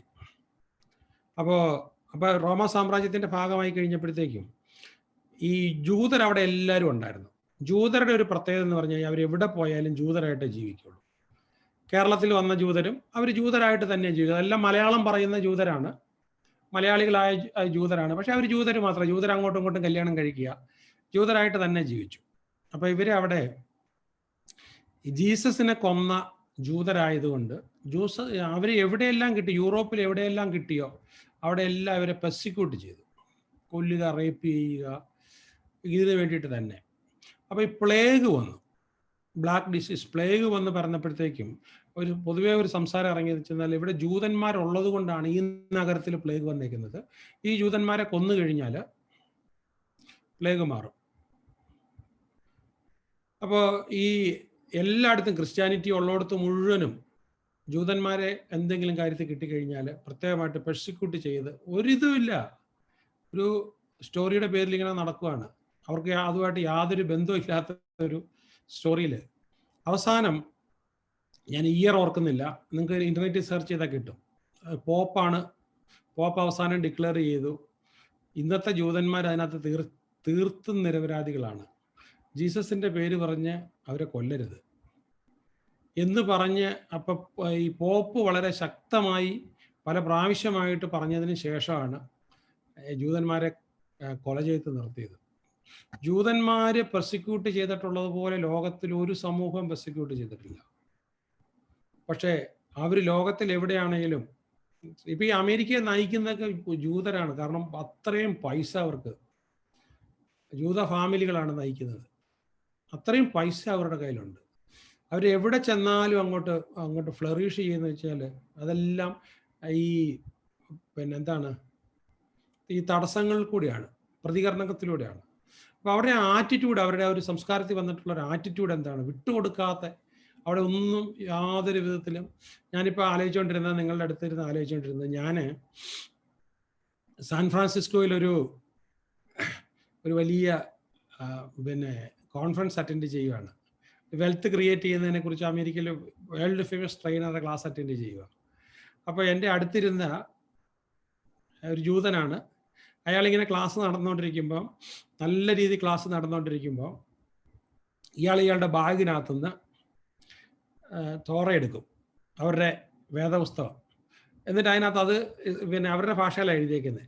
അപ്പോൾ അതിങ്ങനെ ഓർത്ത് വെച്ച് 2 പേജ് വായിച്ചതിന് ശേഷം അയാൾ മടക്കി വെക്കും, അതിങ്ങനെ താഴേക്ക് വെക്കും, അപ്പോൾ ഇതിനകത്തോട്ട് വെക്കും. അപ്പോൾ വീണ്ടും ഇയാൾ ഇത് ക്ലാസ് അറ്റൻഡ് ചെയ്യുകയാണ്. അപ്പോൾ ഇയാൾ ഇവിടെ ഭാഗത്തൊരു ചെറിയ തൊപ്പി പോലെ കാണും, ഇവിടെ ഇങ്ങനെ സ്പ്രിങ് പോലെ ഇങ്ങനെ തൂക്കിയിട്ട്, അതാണ് ഈ ഓർത്തഡോക്സ് ഇസ്രായേലിയരുടെ മുടി ഇങ്ങനെ കിടക്കും. അപ്പോൾ ഞാൻ കുറച്ച് കഴിഞ്ഞപ്പോൾ, അപ്പോൾ ഇയാളോട് ഞാനോട്ട് നല്ല കൂട്ടായി. അപ്പോൾ ഞാൻ അയാളോട് ചോദിച്ചു, നമ്മൾ ഇത്രയും വലിയൊരു കോൺഫറൻസിൽ ഈ വെൽത്ത് ഉണ്ടാക്കുന്നതിനെ കുറിച്ച് ഇത്രയും കാര്യങ്ങൾ പഠിച്ചുകൊണ്ടിരിക്കുകയല്ലേ, then why you are reading your religious text. അപ്പോൾ അയാൾ എന്നോട് പറഞ്ഞത്, എനിക്ക് എപ്പോഴാണ് എനർജി കുറയുന്നത് ആ സമയത്ത് അതൊന്നും എടുത്ത് വായിച്ചാൽ മതി, എനിക്ക് നല്ല ഉന്മേഷം വരും. അതുകൊണ്ടാണ് ഞാൻ അതിൽ നിന്നും, ഇതെല്ലാം ഞാൻ ഒരുപാട് പ്രാവശ്യം വായിച്ചിട്ടുള്ളതാണ്, പക്ഷേ എനിക്കത് ഒന്നുകൂടെ വായിക്കുമ്പോഴത്തേക്കും എനിക്ക് അത്ര ഉന്മേഷം വരും. അതുകൊണ്ടാണ് ഞാൻ അതെടുത്ത് കൊണ്ടുനടക്കുന്നതും വായിക്കുന്നത്. അപ്പോൾ ഞാൻ ചോദിച്ചു, നിങ്ങളുടെ കമ്മ്യൂണിറ്റി ഒത്തിരി പേരിങ്ങനെ, ഞങ്ങളുടെ കമ്മ്യൂണിറ്റിയിൽ പലർക്കും ഇങ്ങനെയാണ്, അതൊന്നും എടുത്ത് വായിച്ചാൽ മതി. അപ്പോൾ 10 കമാൻഡ്മെന്റ്സ് ഒക്കെ ഒന്നെടുത്ത് വായിച്ചു കഴിഞ്ഞാൽ അന്നേരം അവർക്ക് വീണ്ടും ഒരു ഉന്മേഷം വരും. അപ്പോൾ ഞാൻ ഈ പറഞ്ഞൊരു കാര്യം എന്ന് പറഞ്ഞാൽ, എന്ത് ബിസിനസ് ചെയ്താലും അവരങ്ങോട്ട് വിജയിക്കുകയാണ്. ആറ്റിറ്റ്യൂഡിന് ആ ഒരു ജനതയുടെ ആറ്റിറ്റ്യൂഡാണ്. അപ്പം നമ്മുടെ ആറ്റിറ്റ്യൂഡിനകത്ത് നമ്മളിൽ ആരെങ്കിലും നല്ലതുപോലെ ചെയ്താൽ അവർ അംഗീകരിക്കത്തില്ല, അവർക്ക് അംഗീകാരമില്ല. എനിക്ക് തോന്നുന്ന ലോകത്തിലേക്കും വെച്ച് നമ്മുടെ ഈ അപ്രിസിയേഷൻ ലീസ്റ്റ് കൊടുക്കുന്ന ഒരു കമ്മ്യൂണിറ്റിയാണ് നമ്മൾ. അതും ആറ്റിറ്റ്യൂഡാണ്. നിങ്ങളുടെ വൈഫ് ഒരു നല്ല മീൻകറി വെച്ച് കഴിഞ്ഞാൽ, എന്താ ഈ കറിയുടെ ടേസ്റ്റ്, കൊള്ളാമല്ലോ സംഭവം, നിങ്ങൾ പറയുന്നത് കേട്ടാൽ നിങ്ങളുടെ കുട്ടികളും പഠിക്കും. കുട്ടികൾ കേട്ട് കഴിഞ്ഞാൽ അവരുടെ സ്പൗസിനോടും അവരത് പറയാൻ തുടങ്ങും. ഭർത്താവ് ഒരു ജോലി ചെയ്ത് അങ്ങനെ ഒരു ജോലി ചെയ്തൊരു വിജയം ഉണ്ടാക്കി കഴിഞ്ഞാൽ ഭാര്യ അത് വീട്ടിലങ്ങോട്ട് സെലിബ്രേറ്റ് ചെയ്യുകയാണ്. അപ്പം അങ്ങനെ സെലിബ്രേറ്റ് ചെയ്യുന്ന ആ വീട്ടിൽ എന്തായിരിക്കും ഒരു ഐശ്വര്യം വരിക? അവർ തങ്ങൾ എന്തൊരു ബന്ധമായിരിക്കും വരുന്നത്? പക്ഷെ നമ്മുടെ കൾച്ചറിൽ നമ്മൾ മോഡൽ ചെയ്യുവാണല്ലോ കൂടുതലും, നമ്മുടെ കൾച്ചറിൽ അധികം ഇല്ലത്. ഒരു വലിയ വിജയം, ഭാര്യ നമ്മളെന്തെങ്കിലും ഒരു വലിയ വിജയം ഉണ്ടാക്കിക്കൊണ്ട് വീട്ടിൽ ചെന്ന് പറയാൻ തുടങ്ങുമ്പോഴത്തേക്കും ഭാര്യ വരിക, ഇങ്ങനൊരു കാര്യം പറയട്ടെങ്കിൽ വന്ന് നിൽക്കി, ഞാനിതൊന്ന് അടുപ്പത്താക്കിയിട്ട് വരാം, അന്നേരം വരത്തില്ല. നമ്മുടെ മൂഡ് പോയി കഴിഞ്ഞാൽ വരത്തുള്ളൂ. ഇതെന്തുവാണിത്? ഒത്തിരി പേര് പറയുന്ന കാര്യങ്ങളാണ് ഞാനീ പറയുന്നത്. എന്തുകൊണ്ടാണ്? Attitude different. അപ്പോൾ അങ്ങനെ നമ്മൾ വളരെ ചെറിയ കാര്യങ്ങൾ മുതൽ മുകളിലോട്ട് നോക്കിക്കുക, എവിടെയൊക്കെ നിങ്ങൾ ആറ്റിറ്റ്യൂഡ് മാറ്റേണ്ടിയിരിക്കുന്നു.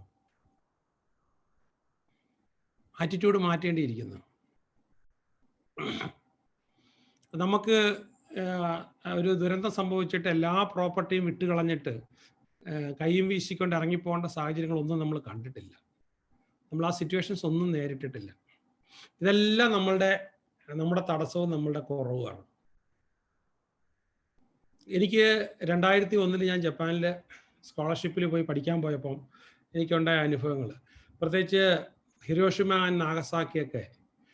അപ്പോൾ ആറ്റം ബോംബിനാൽ ഛിന്ന ഭിന്നമായിപ്പോയ ആ പ്രദേശത്തെ അതിൻ്റെ ഒരു 10 ഇരട്ടിയായിട്ട്. അപ്പോൾ ഈ ജപ്പാൻ മുഴുവൻ കണ്ടു കഴിഞ്ഞപ്പോഴത്തെ എനിക്ക് തോന്നിയൊരു സംഭവം, ജപ്പാനിൽ കൽക്കരിയില്ല, ഇരുമ്പ് അയിരുമില്ല, പക്ഷെ ലോകത്തിൽ ഏറ്റവും നല്ല സ്റ്റീൽ ഉണ്ടാക്കുന്നത് ജപ്പാനാണ്. ഈ കൽക്കരി പുറത്തുനിന്ന് കൊണ്ടുവരും, ഓറ് പുറത്തുനിന്ന് കൊണ്ടുവരും.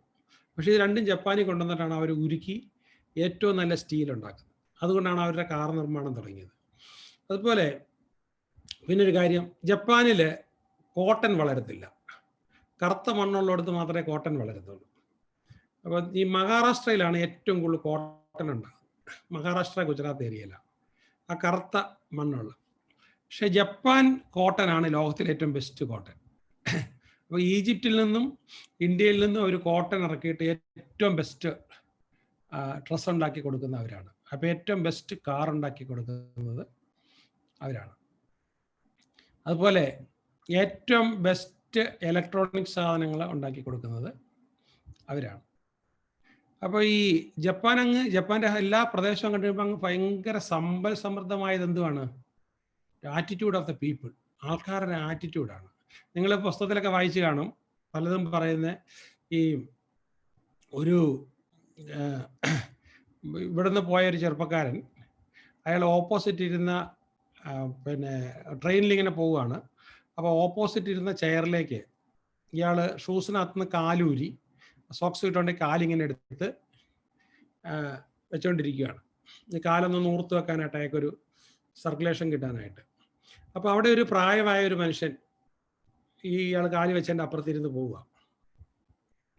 അപ്പോൾ ഇയാളെന്ന് വെച്ചാൽ ഈ കിളവൻ കാലെടുത്ത് ഇയാളുടെ മടിയിൽ വെച്ചു, ഈ കിളവൻ്റെ മടിയിൽ വെച്ച്. അപ്പോൾ ഈ ചെറുപ്പക്കാരൻ ചോദിച്ചു, എന്തിനാണ് നിങ്ങൾ എൻ്റെ കാല് പിടിച്ച് നിങ്ങളുടെ മടിയിൽ വെച്ചെന്ന് ചോദിച്ചു. അപ്പോൾ പറഞ്ഞു, അതേ പിന്നെ ചെയറിൽ വെക്കരുത്, അത് ഞങ്ങൾക്കൊരു ഡിസോണറാണ്, ഞങ്ങളുടെ ജപ്പാൻകാർക്കൊരു ഡിസോണറാണ്, ചെയറിൽ വെക്കരുത്. കാരണം ഞങ്ങൾ ഇതിനെ ഇങ്ങനെയുള്ള പബ്ലിക് ഫെസിലിറ്റി എല്ലാം ഞങ്ങൾ ഏറ്റവും കൂടുതൽ ബഹുമാനിക്കുന്നതാണ്. അങ്ങേക്ക് കാല് വെക്കണമെന്നുണ്ടെങ്കിൽ എൻ്റെ മടിയിൽ വെച്ചോളൂ. അപ്പോൾ ഈ ചെറുപ്പക്കാരനെ വളരെ ഇലിഫ്യനായി പോയെന്നുള്ളതാണ്. പിന്നെ എനിക്ക് അവിടുത്തെ ഒരു സംഭവത്തിൽ സംഭവം, നമ്മുടെ ഒരു ക്യാമറ നഷ്ടപ്പെട്ടെന്നിരിക്കട്ടെ, നമ്മുടെ ഒരു പിന്നെ ട്രെയിനിൽ, അപ്പം നമ്മുടെ ഇലക്ട്രിക് ട്രെയിനിൽ, നമ്മുടെ ബുള്ളറ്റ് ട്രെയിനിൽ നമ്മുടെ ക്യാമറ നഷ്ടപ്പെട്ടു. ഈ ബുള്ളറ്റ് ട്രെയിനിൻ്റെ സ്റ്റോപ്പ് പോയിന്റിൽ നമ്മൾ ചെന്ന് കഴിഞ്ഞാൽ, ഈ 3 വർഷം കഴിഞ്ഞ് നമ്മളവിടെ ചെല്ലുന്നെങ്കിൽ ഡേറ്റും ടൈമും ട്രെയിൻ നമ്പരും എല്ലാം ഇട്ട് ലോസ്റ്റ് സാധനങ്ങൾ വെച്ചിരിക്കുന്ന അതിങ്ങനെ ഡിസ്പ്ലേ ചെയ്തേക്കും, അതിനകത്ത് ക്യാമറ ഉണ്ടാവും. 10 വർഷം കഴിഞ്ഞ് എന്നാലും ഈ ക്യാമറ അവിടെ കാണും. അപ്പം നമുക്ക് ജപ്പാനിൽ പോയിട്ടൊരു സാധനം ലോസ്റ്റ് എന്ന് പറഞ്ഞൊരു സംഭവം ഇല്ല. പിന്നെ എപ്പോഴാണോ നമ്മൾ ചെല്ലുമ്പോൾ നമ്മൾ അത് നോക്കി കറക്റ്റായിട്ട് പോയി നമുക്ക് സാധനം എടുത്തുകൊണ്ട് വരാം. ഒരു മനുഷ്യനും അത് എടുത്തുകൊണ്ട് പോകത്തില്ല. പിന്നെ വേറൊരു കാര്യം ഞാൻ കണ്ടത്, അവിടുത്തെ ആറ്റിറ്റ്യൂഡിൻ്റെ ഒരു വ്യത്യാസം പറയുക. ഞാനത് ശ്രദ്ധിക്കാൻ തുടങ്ങിയ എന്നാന്ന് ചോദിച്ചു കഴിഞ്ഞാൽ, ടോക്കിയോയിൽ നിന്ന് ഒരുപാട് അകലെയുള്ളൊരു സ്ഥലമാണ് കോബെ എന്ന് പറയുന്നൊരു സ്ഥലം. ഈ കോബയിലേക്ക് പോകാനായിട്ട് എനിക്ക് ബുള്ളറ്റ് ട്രെയിൻ വേണം. അപ്പം ഞാൻ ഇതിൻ്റെ ആദ്യമൊക്കെ ചെന്നപ്പോൾ എനിക്കിത് ടിക്കറ്റ് എടുക്കുക എന്ന് പറഞ്ഞാൽ വലിയൊരു പാടായിരുന്നു. ജപ്പാൻ ഭാഷയിൽ എഴുതി വെച്ചിരിക്കുന്നത് ടിക്കറ്റ് എടുക്കാനായിട്ട്. പിന്നെ ഞാൻ പലരോട് ചോദിച്ച് അതങ്ങ് പഠിച്ചു. അപ്പോൾ അതൊക്കെ പഠിച്ച് ഞാൻ ടിക്കറ്റൊക്കെ എടുത്തുകൊണ്ട് ചെന്നു. പക്ഷേ എനിക്ക് അറിയത്തില്ല ഏത് സ്ഥലത്താണ് ഇതിൻ്റെ ട്രെയിൻ കിട്ടുക. കാരണം ഇവിടുത്തെ പോലെ അല്ല പ്ലാറ്റ്ഫോം. ഇവിടെ ഇങ്ങനെ നിരന്നല്ല പ്ലാറ്റ്ഫോം. അവിടെ ഇങ്ങനെ ഒരു പ്ലാറ്റ്ഫോം, അതിൻ്റെ മുകളിൽ ഒരു പ്ലാറ്റ്ഫോം, അതിൻ്റെ മുകളിൽ blue line, Chiyoda line, red line എന്നും പറഞ്ഞിട്ട് ഇങ്ങനെ കിടക്കുകയാണ്. അപ്പോൾ എസ്കലേറ്ററിലാണ് ഇങ്ങനെ കയറി പോയിക്കൊണ്ടിരിക്കുന്നത്. അപ്പോൾ ഒരു പിടുത്തവും ഇല്ല. ഇതിങ്ങനെ വൈകുന്നേരം വരെ നടന്നാലും ഞാൻ കണ്ടുപിടിക്കത്തില്ല. ട്രെയിനിൻ്റെ സമയം എന്ന് പറഞ്ഞാൽ കഷ്ടിച്ചൊരു 10 മിനിറ്റിൻ്റെ വ്യത്യാസമേ ഉള്ളൂ. അപ്പോൾ ഞാനിങ്ങനെ എക്സ്ക്യൂസ് മീ എന്നും പറഞ്ഞ് ഇങ്ങനെ ഓരോരുത്തരെ കണ്ടു പറഞ്ഞുകൊണ്ട് നടക്കുക. അപ്പോൾ എന്താണെന്ന് വെച്ചാൽ ഇതിന് ഇംഗ്ലീഷിൽ പറയുന്നതിന് ഒരു പ്രതികരണം കിട്ടുന്നില്ല. ഞാനിങ്ങനെ ഒരു 8-10 പേരുടെ അടുത്ത് പറഞ്ഞുകൊണ്ട് നിന്നപ്പം ഒരു കൊച്ചിൻ്റെ കയ്യെ പിടിച്ചുകൊണ്ട് നടക്കുന്ന ഒരു സ്ത്രീ ചിരിച്ചുകൊണ്ട് ഹായ് എന്നും പറഞ്ഞ് എൻ്റെ അടുത്ത് വന്ന്, how can I help you എന്ന് ചോദിച്ചു. അപ്പം ഞാൻ പറഞ്ഞു, ടിക്കറ്റ് കാണിച്ച് എനിക്ക് കോബയിൽ പോകണം. അപ്പോൾ എൻ്റെ അടുത്ത് ഇങ്ങനെ ഏത് ട്രെയിനാണ് പോകാൻ പറ്റുമെന്നുള്ളത് കറക്റ്റ് എനിക്ക് ആ സ്ഥലം ഒന്ന് കണ്ടുപിടിച്ച് തരാൻ പറ്റുമോ എന്ന് ചോദിച്ചു. അപ്പോൾ അവർ പറഞ്ഞു ഓഫ് കോഴ്സ്. അവർ കൂടെ വന്ന് ഈ പല എസ്കലേറ്റർ കയറി ഇറങ്ങി എൻ്റെ കറക്റ്റ് സ്റ്റേഷൻ്റെ അടുത്ത് വന്ന്. അപ്പോൾ എന്നിട്ട് അവർ വാച്ചിൽ നോക്കിയിട്ട് പറഞ്ഞു, in 3 minutes your train will come. അപ്പോൾ ട്രെയിനിൻ്റെ ഇത് നോക്കി, പിന്നെ ട്രെയിനിൻ്റെ ആ ഒരു നോക്കിയിട്ട് ഞാൻ യാത്ര ചെയ്യേണ്ട കമ്പാർട്ട്മെൻറ്റ് എവിടെയാണോ വന്ന് നിൽക്കുന്നത്, ആ കമ്പാർട്ട്മെൻറ്റിൻ്റെ നേരെ വാതിൽ തുറക്കുന്ന. അപ്പോൾ അടുത്ത് പറഞ്ഞു, ഇവിടെ നിന്ന് മാറണ്ട, ഇവിടെ കറക്റ്റ് വരും, ഇവിടെ നിൽക്കുന്നതിനകത്തോട്ടം കയറിയാൽ മതി എന്ന് പറഞ്ഞു. 3 minutes മതി എന്ന് പറഞ്ഞു. അപ്പോൾ ഞാൻ അങ്ങനെ, അപ്പോൾ അവർക്ക് ഞാൻ നന്ദി പറഞ്ഞു. അപ്പോൾ ഞാൻ ചോദിച്ചു, what about how you are going to travel? അപ്പോൾ അവർ പറയുകയാണ്, my train is already left. അവരുടെ ട്രെയിൻ പോയി കഴിഞ്ഞു. ഈ കൊച്ചിനെയും കൊണ്ട് പോകുന്ന അവരുടെ ട്രെയിൻ പോകുന്നു എന്ന് അറിഞ്ഞുകൊണ്ട് അത് മിസ് ചെയ്തുകൊണ്ടാണ് ഇവരെന്നെ കൊണ്ട് അവിടെ ആക്കിയത്. ഞാൻ ഭയങ്കരമായിട്ട് മൂവ് ചെയ്ത് പോയൊരു നിമിഷങ്ങളായിരുന്നു അത്. ഞാനത് അപ്പോൾ ഈ അവിടുത്തെ പ്രൈം മിനിസ്റ്ററുടെ ഗസ്റ്റായിട്ട് പ്രൈം മിനിസ്റ്ററുടെ സ്കോളർഷിപ്പിലാണ് ഞാൻ പോകുന്നത്. അപ്പോൾ അതുകൊണ്ട് ഗവൺമെൻറ്റുമൊക്കെ ആയിട്ട് നല്ല ബന്ധം വന്നു.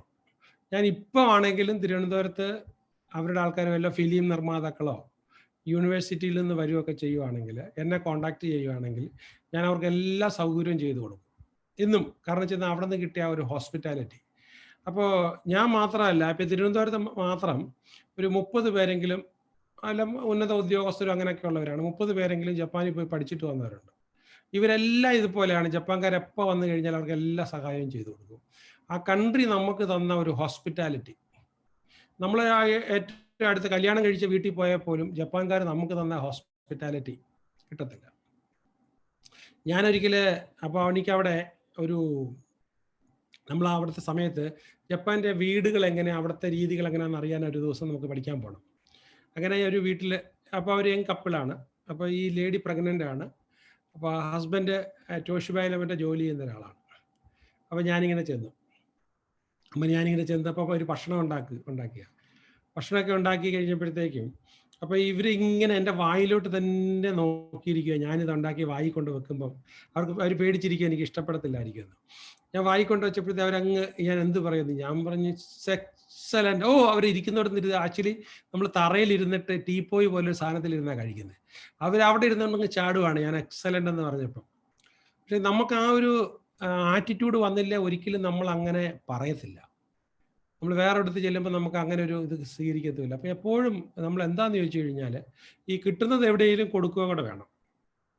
എന്നോട് ഒരുപാട് പേര് നന്ദികേട് കാണിച്ചിട്ടുണ്ട്, കളിപ്പിച്ചിട്ടുണ്ട്, പറ്റിച്ചിട്ടുണ്ട്. പക്ഷേ ഞാൻ ഒരുപാട് സഹായിച്ചിട്ടുള്ളവർ തിരിച്ച് റെസ്പോണ്ട് ചെയ്തിട്ടില്ല. പക്ഷെ അവരല്ലാതെ ലോകത്ത് ഞാൻ യാത്ര ചെയ്തപ്പം എവിടേക്കോ എന്നെ എത്രയോ പേര് ഈശ്വരൻ്റെ അദൃശ്യ കരങ്ങളെന്ന് പറഞ്ഞ പോലെ വന്ന് എന്നെ സഹായിച്ചിട്ടുണ്ട്. അദൃശ്യ കരങ്ങളെന്നും പറഞ്ഞ് എന്നെ സഹായിച്ചിട്ടുണ്ട്. അപ്പം എപ്പോഴും നമ്മളുടെ ആറ്റിറ്റ്യൂഡാണ് ഇത് പ്രവർത്തിക്കുന്നത്. So we have to change our attitude. ഞാൻ ഈ പറയുന്ന ആറ്റിറ്റ്യൂഡിനെ കുറിച്ച് ഇപ്പോൾ എനിക്ക് ഈ മൈൻഡ് പവറിൽ വലിയ വിശ്വാസമാണ്. വലിയ വിശ്വാസം എന്ന് പറഞ്ഞാൽ നിങ്ങളൊക്കെ വിശ്വസിക്കുന്ന കഴിഞ്ഞൊരു ഒത്തിരി ഇരട്ടി ഞാൻ ഈ മൈൻഡ് പവറിൽ വിശ്വസിക്കുന്നുണ്ട്. കാരണം എനിക്ക് മൈൻഡ് പവറിൽ നിന്നൊക്കെ അത്ര ബലപ്പെട്ടാണ് എൻ്റെ എവിഡൻസസ്. ഞാൻ കഴിഞ്ഞ വർഷം എനിക്കൊരു ട്രെയിനിങ് ഉണ്ട്. ഞാൻ അതിന് ലാസ് വെഗാസിലേക്ക് പോവുകയാണ്.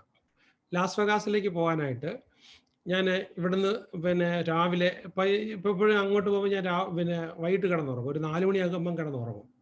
4 മണിയാകുമ്പോൾ കിടന്നുറങ്ങി. അപ്പോൾ എനിക്ക് ഉറങ്ങാനൊരു ടെക്നിക്കുണ്ട്. ഞാനൊരു സോഫ്റ്റ് ഇതിട്ടിട്ട് ഷോൾ ഇട്ടിട്ട് കണ്ണൊക്കെ കൂടെ അങ്ങ് ചുറ്റിക്കെട്ടി അങ്ങ് വെക്കും. സ്വല്പം കഴിയുമ്പോൾ എനിക്ക് രാത്രി എന്നുള്ള ഫീലിംഗ് വരും. അപ്പോൾ ഞാൻ കിടന്നങ്ങ് ഉറങ്ങും. അപ്പോൾ 4 മണിക്കൊക്കെ കിടന്നങ്ങ് ഉറങ്ങും. അപ്പോൾ രാത്രി ഒരു 12 മണി 1 മണിയാകുമ്പോൾ ഉറക്കം തെളിയും. എന്നിട്ട് കുളിച്ചൊക്കെ റെഡിയായി ഷേവൊക്കെ ചെയ്ത് ലഗേജൊക്കെ എടുത്ത് വൈഫിനെ കൊണ്ടുവിടാനായിട്ട് എയർപോർട്ടിൽ വന്ന്, അപ്പോൾ 4 മണിക്കുള്ള ഫ്ലൈറ്റിന് കയറും. അപ്പോൾ പക്ഷേ ഞാൻ രാവിലെ ഉണർന്ന പോലെയാണ്, നല്ല ഉന്മേഷത്തിലായിരിക്കും. അങ്ങനെ ഞാൻ ദുബൈയിൽ ചെല്ലും. 7:30 ആകുമ്പോൾ ദുബൈയിൽ ചെല്ലും. 8:30 ആകുമ്പോൾ വീണ്ടും സ്ട്രെയിറ്റ് ഫ്ലൈറ്റ് ഉണ്ട് ന്യൂയോർക്കിന്. അങ്ങനെ പോകും. ഞാൻ അങ്ങനെ ചെന്ന് ഇറങ്ങി. അത് പക്ഷേ എനിക്ക് ആ പ്രാവശ്യം പോകേണ്ടത് ന്യൂയോർക്ക് വഴിയല്ല പോകേണ്ടതായിട്ട് വന്നത്, നേരെ അറ്റ്ലാന്റയിൽ ഇറങ്ങേണ്ടതായിട്ട് വന്നത്. അപ്പോൾ ഞാൻ അങ്ങനെ സ്ട്രെയിറ്റ് പോയി. അവിടുന്ന് 2 മണിക്കൂർ നീണ്ടു നിൽക്കുന്ന വേറൊരു ഫ്ലൈറ്റ്, ഇന്റേണൽ ഫ്ലൈറ്റ് കൂടെ എടുത്ത് വേണം പോകാനായിട്ട്. അപ്പോൾ അവിടെ ഞാൻ ചെന്ന് ഇറങ്ങിയപ്പോൾ ഫ്ലൈറ്റിൽ നിന്ന് ഇറങ്ങി പുറത്തേക്ക് വരുമ്പോൾ സാധാരണ പോലെ ഇറങ്ങി വരാൻ പറ്റുന്നില്ല. കുറേ നേരം നിന്നാണ് പുറത്തേക്ക് ഇറങ്ങാൻ പറ്റുന്നത്. ഞാൻ വിചാരിച്ചത് എന്ത് പറ്റി, ഫ്ലൈറ്റിൽ നിന്ന് ഇറങ്ങാൻ പറ്റുന്നില്ലല്ലോ. പിന്നെ എനിക്ക് നോക്കിയപ്പോൾ 1.5 മണിക്കൂറിൻ്റെ അടുത്ത ഫ്ലൈറ്റ് വരാനായിട്ട്. ലഗേജൊക്കെ അവർ ഓട്ടോമാറ്റിക് ട്രാൻസ്ഫർ ആയിരിക്കും, അതുകൊണ്ട് പ്രശ്നമില്ല. അപ്പം ഞാൻ അങ്ങനെ കുറേ നേരം ഒരു അരമണിക്കൂറിൽ കൂടുതൽ ഇങ്ങനെ ക്യൂ പോലെ നിന്നാണ് ഞാൻ ഈ ഫ്ലൈറ്റിൽ നിന്ന് ഇറങ്ങി കോറിഡോറിൽ കൂടെ ചെന്നിട്ട് പാസ്പോർട്ട് കൺട്രോൾ അതിനകത്തോട്ട് കയറുന്നത്. അതിനകത്തോട്ട് കയറിയപ്പോൾ ഞാൻ അന്തം വിട്ടുപോയി. അന്തം വിട്ടെന്ന് പറഞ്ഞാൽ വലിയ ഒരു ഹ്യൂജ് ഇതിനകത്ത് നിറച്ച ആൾക്കാരിങ്ങനെ പല ലൈനിൽ ക്യൂ നിൽക്കുക. അപ്പം ഞാൻ നോക്കിയപ്പോഴത്തേക്കും 1 മണിക്കൂറിനകത്തേ ഉള്ളൂ. ഞാൻ അങ്ങനെ വന്നപ്പോഴത്തേക്കും ഞാൻ അവിടെ കണ്ട ഒഫീഷ്യലാണെന്ന് തോന്നിയ ഒരാളോട് ഞാൻ ചെന്നിട്ട് പറഞ്ഞു, എനിക്കിതുപോലെ ലാസ് വെഗാസിന് ഫ്ലൈറ്റ് ഉണ്ട്, അതിൻ്റെ ടൈമായി വരുന്നു. അപ്പോൾ ഇദ്ദേഹം പറയുകയാണ്, നത്തിങ് ക്യാൻ ബി ഡൺ. ഈ നിൽക്കുന്ന ആൾക്കാർക്കെല്ലാം അതുപോലെ കണക്റ്റിംഗ് ഫ്ലൈറ്റ് ഉള്ളതാണ്. പാസ്പോർട്ട് കൺട്രോൾ കഴിഞ്ഞ് വരുമ്പോൾ അത്രയും ടൈം ആകും, ഒന്നും ചെയ്യാൻ പറ്റില്ല എന്ന് പറഞ്ഞു. അപ്പോൾ എനിക്ക് ഫ്ലൈറ്റ് പോയതാണ്. അപ്പോൾ ഞാനിങ്ങനെ നിന്ന് എൻ്റെ ഇങ്ങനെ ക്യൂ അടുത്ത് ചെന്ന് എൻ്റെ കാര്യങ്ങളൊക്കെ നോക്കി. അപ്പോൾ എനിക്ക് 10 years വിസയൊക്കെ ഉണ്ട്. അപ്പോൾ നോക്കി പെട്ടെന്ന് വിസയൊക്കെ അടിച്ച് തന്ന് ഞാൻ പുറത്തിറങ്ങിയപ്പോഴത്തേക്കും കഷ്ടിച്ചൊരു 5 മിനിറ്റ് കഷ്ടിയുള്ളൂ എൻ്റെ ഫ്ലൈറ്റ് പോകാനായിട്ട്. അപ്പം ഞാൻ മൈൻഡ് പവറിൻ്റെ ആളല്ലേ, ഞാൻ പെട്ടെന്ന് ഇങ്ങനെ അങ്ങോട്ട് നടന്നുകൊണ്ട് ഞാൻ മനസ്സിൽ കണ്ടു അപ്പം എനിക്ക് പിന്നെ അലാസ്ക എയർലൈൻസിന് വേണം പോകാനായിട്ട്. ഞാൻ അലാസ്ക എയർലൈൻസിന് പോകുന്നതായിട്ട് ഞാൻ മൈൻഡിൽ കണ്ടുകൊണ്ട് അത് കയറിയിരിക്കുന്നതായിട്ട് കണ്ടുകൊണ്ട് ഇങ്ങനെ പോവുക. അങ്ങനെ പോയിട്ട് അവിടെ ഈ പറഞ്ഞ ഓരോ സ്ഥലത്തും നമുക്ക് ചെന്നിരിക്കേണ്ട സ്ഥലമുണ്ടല്ലോ, അവിടെയൊക്കെ ചെന്നിട്ട് എവിടെയാണ് ഈ ഫ്ലൈറ്റ് എന്ന് ഒരു പിടുത്തവും കിട്ടുന്നില്ല, എവിടെ ആ ഒരു സ്ഥലമെന്ന് അറിയത്തില്ല. അപ്പം ഞാനിങ്ങനെ നോക്കിയിട്ട് ആരും പറയുന്നുമില്ല, ആരും കാണുന്നില്ല. അപ്പം ഞാൻ നോക്കിയപ്പോൾ ഏതോ ഫ്ലൈറ്റിൽ ജോലി ചെയ്യുന്ന ഒരു ലേഡിയാണെന്ന് മനസ്സിലായി, യൂണിഫോമിൽ വരുന്ന കണ്ടപ്പോൾ. ഞാൻ അവരുടെ അടുത്തിട്ട് അടുത്തു, എക്സ്ക്യൂസ് മീ എന്ന് പറഞ്ഞ് ഞാനിതിങ്ങനെ കാണിച്ചു. അപ്പോൾ അവർ പറഞ്ഞു ഇവിടെ അല്ല എനിക്ക് കിട്ടേണ്ടത്. ഞാൻ അവിടെ നിന്ന് ഇറങ്ങി ഞാനിങ്ങനെ നടന്ന് അത് ക്രോസ് ചെയ്തൊരു സ്ഥലത്ത് ചെല്ലണം. അവിടെ വരുമ്പോഴത്തേക്കും എനിക്കൊരു ഇത് കാണാം. അപ്പോൾ അവിടെ ഞാൻ നിൽക്കും, അങ്ങനെ നേരെ അകത്തോട്ട് ചെല്ലുമ്പോഴത്തേക്കും അവിടെ എനിക്കൊരു ട്രെയിൻ വരും. അപ്പോൾ ആ ട്രെയിനിൽ ഞാൻ കയറണം. ആ ട്രെയിനിൽ കയറിയിട്ട് 1ാമത്തെ സ്റ്റോപ്പിൽ ഇറങ്ങരുത്, 2ാമത്തേൽ ഇറങ്ങരുത്, 3ാമത്തെ സ്റ്റോപ്പിൽ ഇറങ്ങണം. 3ാമത്തെ സ്റ്റോപ്പിൽ ഇറങ്ങിയിട്ട് നിങ്ങൾ നേരെ നടക്കണം. നേരെ ഇങ്ങനെ സ്ട്രെയിറ്റ് ആയിട്ട് ക്രോസ് ചെയ്ത് നടക്കുമ്പോഴത്തേക്കും വേറൊരു ട്രെയിൻ വരും. അപ്പോൾ ആ ട്രെയിൻ വരുമ്പോഴത്തേക്കും നിങ്ങൾ അതിൽ കയറണം. അതിൽ കയറിയിട്ട് 1ാമത്തേൽ ഇറങ്ങരുത്, 2ാമത്തേൽ ഇറങ്ങരുത്, 3ാമത്തേൽ ഇറങ്ങരുത്, 4ാമത്തേൽ ഇറങ്ങരുത്, 5ാമത്തേൽ ഇറങ്ങാവും. അപ്പോൾ ഞാൻ ഫ്ലൈറ്റ് പോയല്ലോ എന്ന് മനസ്സിലാക്കി. ഇല്ല പോകില്ല, ഞാൻ ചെന്നിട്ടേ പോകുള്ളൂ, ഞാനിങ്ങനെ മൈൻഡ് കൊണ്ട് പിടിച്ചിട്ടേക്കുവാണ്. അപ്പോൾ അവിടെ ചെന്ന് ഇറങ്ങിക്കഴിഞ്ഞിട്ട് പിന്നെയും വേറൊരു സംഭവം കിട്ടും. അപ്പോൾ N23. അപ്പോൾ N23ലേക്ക് പോകാനായിട്ട് ഞാൻ 3 എണ്ണം കടക്കണം. 3 എണ്ണം കടന്നു ചെല്ലുമ്പോൾ അവിടെ കയറരുത്. അത് ഈ സിനിമയ്ക്കകത്തൊക്കെ പറയുന്നതല്ല. 3 സ്ഥലം കഴിഞ്ഞിട്ട് അവിടുത്തെ ഞാൻ വീണ്ടും അവിടെ ഇറങ്ങണം. അവിടെ ഇറങ്ങിയിട്ട് അടുത്ത ട്രെയിനിൽ കയറി കഴിഞ്ഞാൽ 2ാമത്തെ സ്റ്റേഷനിൽ ഇറങ്ങണം. ഞാൻ ചോദിച്ചു, can you just tell me again? ഇപ്പോഴെനിക്ക് മനസ്സിലായി വരുന്നത്. അപ്പോൾ അത്രയും പോകണം ഞാൻ. അപ്പോൾ ഇവർ വീണ്ടും ഇങ്ങനെ പറഞ്ഞു തന്നു. അപ്പോൾ കൈ വെച്ചാൽ ഇങ്ങനെ പറഞ്ഞു തരുന്നത്. അപ്പോൾ ഞാനതെല്ലാം മനസ്സിൽ ഫീഡ് ചെയ്തിട്ട് ഞാൻ അവർക്ക് നന്ദിയൊക്കെ പറഞ്ഞുകൊണ്ട് ഞാൻ എൻ്റെ ബാഗേജുമായിട്ട്, എന്ന് പറഞ്ഞാൽ ഇതേ ഉള്ളൂ അകത്ത് ഉപയോഗിക്കുന്ന ബാഗുണ്ട്, മറ്റേത് പോയി കാണും. ഞാൻ ഭയങ്കര സ്പീഡിൽ ഓടി ചെന്ന് ഞാൻ ഈ പറഞ്ഞ ആദ്യത്തേതിൽ കയറി, അത് ഇത്രാമത്തെ ചെന്നു. അപ്പോൾ ഇത്രാമത്തെ ചെന്ന് കഴിഞ്ഞപ്പോഴത്തേക്കും ഞാൻ അടുത്തതിൽ കയറി ഇത്രാമത്തെ ചെന്നപ്പോൾ ഇറങ്ങി. അപ്പം ഞാൻ നോക്കിയപ്പോഴത്തേക്കും ഒരു ക്യാപ്റ്റൻ പൈലറ്റ് അതിനകത്ത് നിൽക്കുന്നു. എന്നെ കഴിഞ്ഞ് ഒത്തിരി പൊക്കമൊക്കെ ഉണ്ട്. ഞാൻ അയാളെ ഇത് കാണിച്ചിട്ട് ചോദിച്ചാൽ, അപ്പോൾ അയാൾ പറഞ്ഞ് ഈ N23 എന്ന് പറഞ്ഞാൽ നോർത്ത് ബ്ലോക്കിലുള്ള 23 ആണ്. അപ്പോൾ ഇവിടുന്ന് ഞാൻ അടുത്ത നമ്മൾ ട്രെയിൻ ചെന്ന് കഴിഞ്ഞാൽ ഒന്നുകൂടെ ക്രോസ് ചെയ്ത് അങ്ങോട്ട് കടന്നു കഴിഞ്ഞാൽ അടുത്ത ട്രെയിനിൽ കയറി കഴിഞ്ഞാൽ നിങ്ങൾക്ക് നേരെ അവിടെ തന്നെ ഇറങ്ങുന്നത്, nothing to worry, that's N means north എന്നും പറഞ്ഞ് അയാൾ കാര്യമൊക്കെ എക്സ്പ്ലെയിൻ ചെയ്തു തന്നു. ഞാനെന്തെന്നറിയോ, ഈ സമയമൊക്കെ കഴിഞ്ഞു, എനിക്ക് എൻ്റെ ഫ്ലൈറ്റ് പോകേണ്ട സമയമൊക്കെ കഴിഞ്ഞു. പക്ഷേ ഞാൻ ആ ഫ്ലൈറ്റ് കയറി ഇരുന്ന് പോകുന്നത് കണ്ടുകൊണ്ട് തന്നെയാണ് ഞാൻ നടക്കുന്നത്. ഇതിനിടയ്ക്കെല്ലാം 4 ട്രെയിൻ, എനിക്ക് അറിയത്തില്ല അങ്ങനത്തെ എയർപോർട്ട് കണ്ടിട്ടുണ്ടോ എന്ന് എനിക്കറിയില്ല. അപ്പോൾ അങ്ങനെ 4 ട്രെയിൻ മാറി കയറി ഞാൻ എൻ്റെ സ്ഥലത്ത് ചെന്നപ്പോൾ അലാസ്ക എയർലൈൻസിൻ്റെ കൗണ്ടർ ക്ലോസ്ഡ് ആണ്, ആരും അവിടെ ഇല്ല. എന്താ ചെയ്യേണ്ടത്? ഞാനിങ്ങനെ ചുറ്റും കറങ്ങി നിന്ന് നോക്കുവാണ്. ഈ ഇതിനോട് ചേർന്നിട്ട് ഞാൻ ഇങ്ങനെ കംപ്ലീറ്റ് കറങ്ങി നിന്ന് നോക്കുവാണ്. അപ്പോൾ ഞാൻ മനസ്സിൽ പറയുകയാണ്, ഞാൻ അലാസ്ക എയർലൈൻസിൽ പോകുമെന്ന് പറഞ്ഞുകൊണ്ടിരിക്കുക.